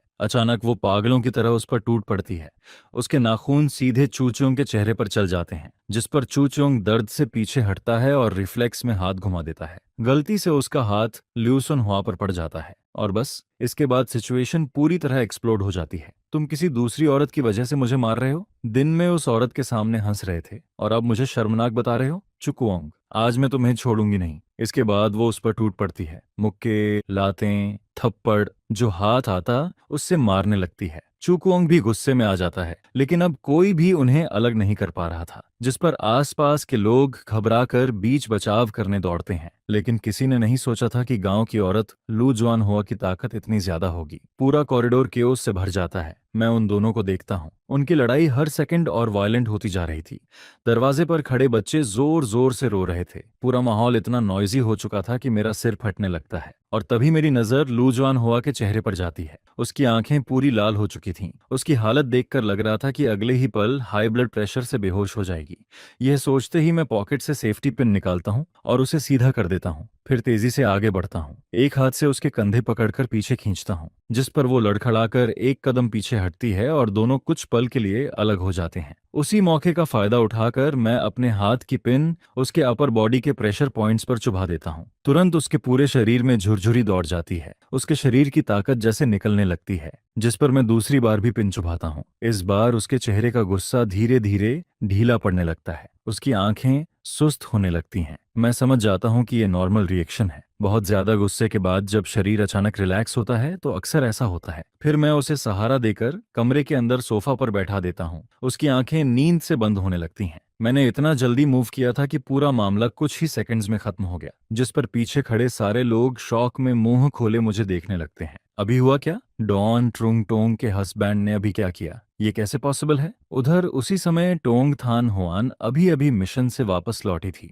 अचानक उसे याद आता है कि आज वो डू थान को खाना देना भूल गई, जिस पर वो मन ही मन सोचती है क्या उसने खुद जाकर कैंटीन से खाना लिया होगा। फिर अगले ही पल उसके दिमाग में दूसरा ख्याल आता है। अभी तो सिर्फ कुछ ही दिनों से मैं उसके लिए खाना लेकर जा रही हूँ, लेकिन पता नहीं कब ये आदत बन गई। इसके बाद वो खुद से ही कहती है, दूथान इतना लंबा चौड़ा आदमी है, क्या वो सच में अपना ख्याल नहीं रख सकता? जिस पर पूरे फैमिली क्वार्टर्स में हंगामा मच जाता है। लोग आपस में कहने लगते हैं, पता नहीं जीजाजी ने चू बटालियन लीडर की वाइफ के साथ क्या किया, वो अभी तक बेहोश पड़ी है। कई महिलाएं तो उसे तुरंत हॉस्पिटल लेकर चली गई थीं। दोनों बच्चे लगातार रो रहे थे। उधर चू कुओंग को भी अपनी चोटों का इलाज करवाने हॉस्पिटल आना पड़ा। इस बार मामला इतना बढ़ गया था कि ब्रिगेड कमांडर तक डिस्टर्ब हो गया। यहाँ तक कि पॉलिटिकल कमिश्नर भी हॉस्पिटल पहुंच चुका था। आखिर चू फैमिली अपना घर का मामला खुद संभाल नहीं पाई, ऊपर से बाहरी लोगों को भी इसमें घसीट लिया। मिलिट्री हॉस्पिटल का छोटा सा मेडिकल रूम लोगों से भर चुका था। दोनों बच्चे चेयर पर बैठे नर्स के दिए गर्म पानी को धीरे धीरे पी रहे थे। उधर चू कुओंग एक तरफ बैठा नर्स को ट्रीटमेंट करने दे रहा था।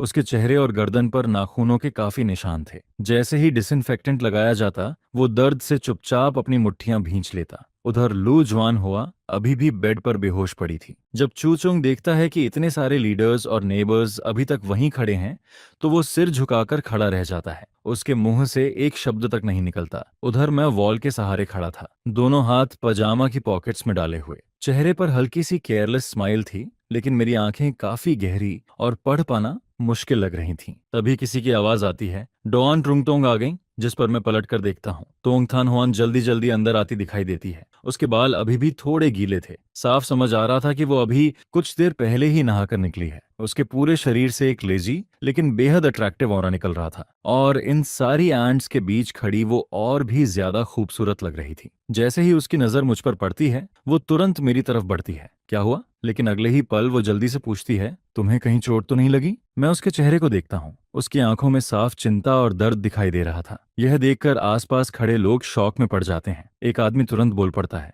डॉन ट्रोंग, आप क्या कह रही हैं? लू जुआन हुआ अभी भी बेड पर बेहोश पड़ी है, वो दिखाई नहीं दे रहा। दूसरा आदमी चू कुओंग की तरफ इशारा करके कहता है, और बटालियन लीडर चू का चेहरा देखिए, पूरा खून से भरा पड़ा है, लेकिन आपकी नजर सिर्फ इस यंग मैन पर है। तभी एक औरत जल्दी से समझाने लगती है, दोआन ट्रोंग, अभी थोड़ी देर पहले जीजाजी ने एक नीडल निकाली और सुआन हुआ को 2 बार चुभोया। उसके बाद वो उसे कमरे में लेकर गए। फिर चाहे जितना जगाया, वो उठी ही नहीं। यह सुनते ही कई लोगों की रीढ़ में सिहरन दौड़ जाती है। आखिर सामने खड़ा ये जेंटल और स्कॉलरली दिखने वाला आदमी सिर्फ एक छोटी सी पिन से किसी को ऐसे गिरा देता है कि किसी को पता तक नहीं चलता। वाकई काफी डरावना था। उसी वक्त मैं अपने बिल्कुल पास खड़ी तोंग थान हुआन की तरफ देखता हूँ और शांत आवाज में समझाने लगता हूँ। चू फैमिली की लड़ाई पूरी तरह कंट्रोल से बाहर जा चुकी थी। उनकी वाइफ का ब्लड प्रेशर बहुत बढ़ गया था, आंखें पूरी लाल हो चुकी थीं। मुझे डर था कि कहीं ब्रेन वेसल रपचर ना हो जाए, इसलिए मैंने बस 2 नीडल्स लगाई ताकि वो काम हो जाएं। थोड़ा सो लेंगी, फिर ठीक हो जाएंगी। मेरी गहरी और काम आवाज पूरे कमरे में फैल जाती है, जिस पर वहां मौजूद लोग एक दूसरे को हैरानी से देखने लगते हैं। उसी समय ब्रिगेड कमांडर झांग होंगवू और उनकी वाइफ ली होंग मै भी अंदर आ जाते हैं।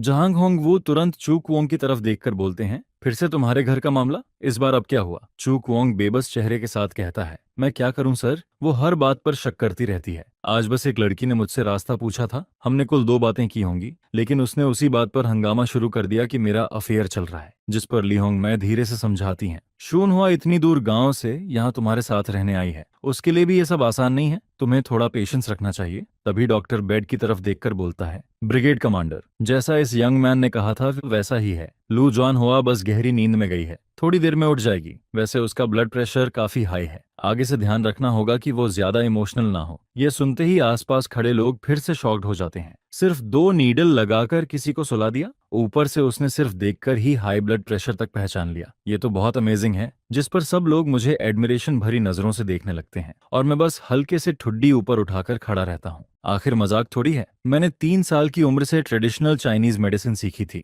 ऐसे छोटे प्रेशर पॉइंट संभालना मेरे लिए तो बच्चों का खेल था। जब सबको समझ आ जाता है कि अब कोई खतरा नहीं है, तो धीरे धीरे लोग वापस जाने लगते हैं। तब तक रात के 2 बज चुके थे। जैसे ही मैं हॉस्पिटल से बाहर निकलता हूँ, एक ठंडी हवा सीधे शरीर से टकराती है। मैं सिर्फ पतले पैजामेज में था, इसलिए तुरंत अपने दोनों हाथ रगड़ने लगता हूँ, जिस पर तोंग थान हुआन अपने हाथ में पकड़ी बड़ी मिलिट्री कोट मेरी तरफ बढ़ा देती है। मैं कुछ पल के लिए सरप्राइज्ड होकर कोट को देखता हूँ, सोचता हूँ ये कोट अचानक कहाँ से आ गया। फिर वो धीरे से कहती है, तुमने बहुत कम कपड़े पहने हैं, ये मैंने ड्यूटी डॉक्टर से बोरो किया है, कल वापस कर देना। मैं कोट लेकर पहन लेता हूँ। स्ट्रीट लाइट की हल्की रोशनी उसके चेहरे पर पड़ रही थी। उस रोशनी में तोंगथन हुआन का नॉर्मली कोल्ड चेहरा भी थोड़ा सॉफ्ट और जेंटल लगने लगता है, जिस पर मैं मुस्कुराकर कहता हूँ, धन्यवाद। मन ही मन मुझे महसूस होता है कि ये फेक वाइफ सच में काफी केयरिंग है। मिलिट्री हॉस्पिटल से क्वार्टर्स तक पैदल जाने में अभी थोड़ा रास्ता बाकी था। रात की घटना के बाद हम दोनों में से किसी को भी नींद नहीं आ रही थी। तभी तोंगथान हुआन धीरे से कहती है, अनथान, थोड़ा बात करें?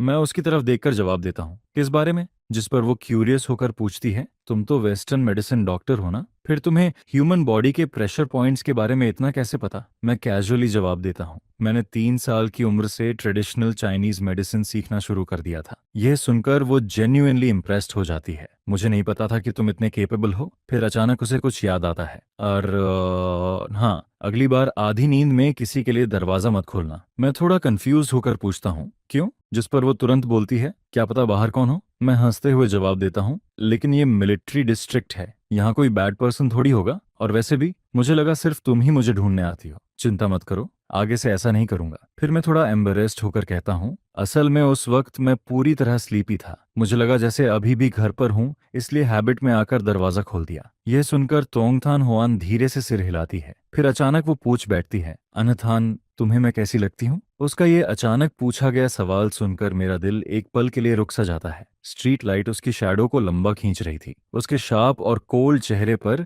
रात की हल्की रोशनी पड़ रही थी, जिससे वो और भी अलग लग रही थी। मैं थोड़ा सिर खुजलाकर जवाब देता हूँ, सच कहूँ, तुम बहुत अच्छी इंसान हो, ऑनेस्ट हो, केयरिंग हो, बहुत रिस्पॉन्सिबल हो। तुम एक बेहतरीन डोंट रॉन्ग हो और एक अच्छी कॉमरेड भी। लेकिन बोलते ही मुझे पछतावा होने लगता है, मैंने आखिर कॉमरेड क्यों बोल दिया? आखिर अभी हम दोनों लीगली हस्बैंड वाइफ थे, भले ही ये शादी गलती से हुई हो। पूरे रास्ते मैं उसके बारे में सोचने लगता हूँ। उसने मेरे लिए रहने की जगह अरेंज की, कोट दिया, स्टोव जलाया, हर दिन खाना लेकर आई, जबकि मैं लगातार उससे डिवोर्स मांगता रहा। अगर कोई दूसरा इंसान होता तो शायद कब का गुस्सा हो चुका होता। आखिर कोई हजारों किलोमीटर दूर सिर्फ डिवोर्स मांगने पहुंचे तो कौन नॉर्मल रह पाएगा? लेकिन तोंगथान हुआन ने कभी मुझ पर गुस्सा नहीं किया, जिस पर मैं मन ही मन स्वीकार करता हूँ, वो सच में बहुत अच्छी है। लेकिन ये शादी शुरू से ही एक मिस्टेक थी। मैं उसे हर्ट नहीं करना चाहता और ना ही किसी फेक रिलेशनशिप में जीना चाहता हूँ। बचपन से ही मुझे मेरे परिवार ने बहुत लाड प्यार से पाला था, जिस वजह से मैं कभी भी मुश्किलें सह नहीं पाया था और ना ही बॉर्डर एरिया में रहने के लिए फिट था। मैं हमेशा कैपिटल वापस जाकर अपना करियर बनाना चाहता था और एक शांत जिंदगी जीना चाहता था। मुझे पता था कि डिवोर्स रिपोर्ट को लेकर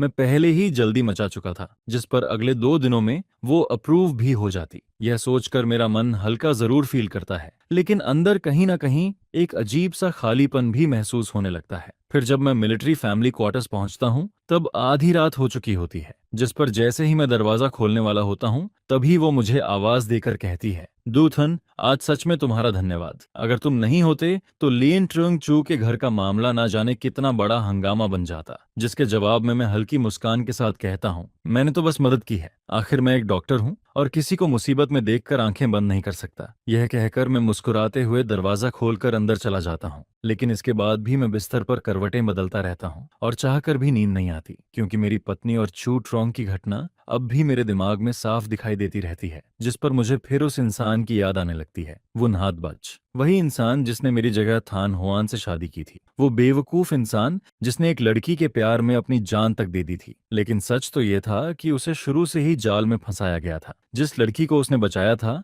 आखिर में वही उसकी जिंदगी बर्बाद कर देती है। और यह बात मैं कभी भूल नहीं पाया, जिस पर मैं मन ही मन सोचता हूँ कि यह कर्ज ऐसे खत्म नहीं हो सकता, क्योंकि मिलिट्री मैरिज को तोड़ना खुद एक क्राइम होता है। उस औरत ने सिर्फ वो नहातबाज की जिंदगी बर्बाद नहीं की थी, बल्कि थान हुआन की रेपुटेशन और फ्यूचर को भी लगभग खत्म कर दिया था। इसलिए मैं उसे आराम से जेल में रहने नहीं दे सकता था। अगली सुबह मैं जल्दी उठकर सीधे लूटरोंग के पास पहुंचता हूं और उसे सारी बात बताता हूं, जिस पर वो गंभीर होकर पूछता है, मतलब वो एजुकेटेड लड़की शुरू से ही वो नहातबाज को बहकाकर उसके पैसे ऐंठना चाहती थी और आखिर में उसे सुसाइड करने पर मजबूर कर दिया। जिसके जवाब में मैं कहता हूँ, हाँ, क्योंकि वो गांव की मुश्किल जिंदगी नहीं सह पाई, इसलिए उसने वो नहातबाज को अपना लॉन्गर टर्म सहारा बना लिया था। वो हमेशा उसकी बातों में फंसा रहता था। लेकिन अब चाहे वो नहातबाज इस दुनिया में नहीं रहा, फिर भी उसे मिलिट्री मैरिज तोड़ने की सजा जरूर मिलनी चाहिए। यह सुनकर लिu ट्रोंग तुरंत पुराने केस की जांच दोबारा शुरू करवा देता है। फिर इन्वेस्टिगेशन के दौरान पता चलता है कि वो लड़की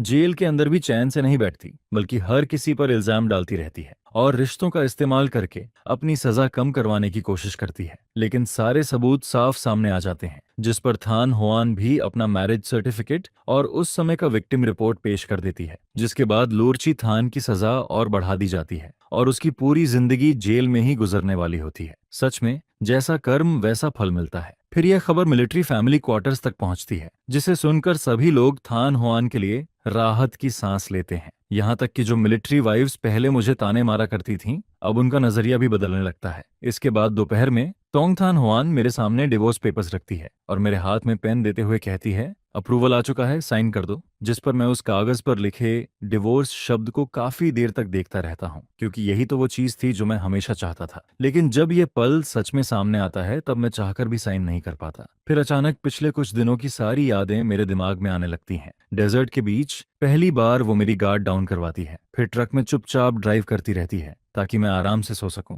लेट नाइट में वो बिना कुछ बोले मेरा बचा हुआ खाना खा लेती है। वो मेरे लिए स्टोव जलाती है, मेरे स्लीपर्स उठाकर रखती है। उसने कभी भी मुझ पर अपनी इच्छा नहीं थोपी, बल्कि हमेशा मेरी सोच और आदतों की रिस्पेक्ट की। यहाँ तक कि मुझे नूडल्स पसंद नहीं है और पब्लिक बाथरूम यूज करना अच्छा नहीं लगता, ये सब बातें भी वो चुपचाप याद रखती है। जिस पर आखिर में मैं उसकी तरफ देखकर कहता हूँ, थान हुआन, क्या हम डिवोर्स ना करें? यह सुनकर वो चौंक जाती है। तुम क्या कह रहे हो? जिसके जवाब में मैं धीरे से कहता हूँ, हम डिवोर्स नहीं करेंगे। पहले मैं सिर्फ अपनी आरामदायक जिंदगी के बारे में सोचता था और मुझे ये समझ ही नहीं आया कि मेरे पास कितनी अच्छी इंसान है। तुम सच में बहुत अच्छी हो और तुम्हें प्यार और सम्मान मिलना चाहिए। शायद यह गलत मैरिज सर्टिफिकेट कोई गलती नहीं था, बल्कि भगवान का दिया हुआ गिफ्ट था। फिर वो धीरे से कहती है, लेकिन तुम्हें तो मुश्किलें पसंद नहीं थी। तुम तो कैपिटल वापस जाना चाहते थे। यहाँ बॉर्डर एरिया में कुछ भी नहीं है और मैं भी अक्सर मिशंस पर चली जाती हूँ, कई कई महीनों तक वापस नहीं आ पाती। जिस पर मैं उसकी आंखों में देखकर कहता हूँ, मैं सीख सकता हूँ। मैं खाना बनाना सीखूंगा,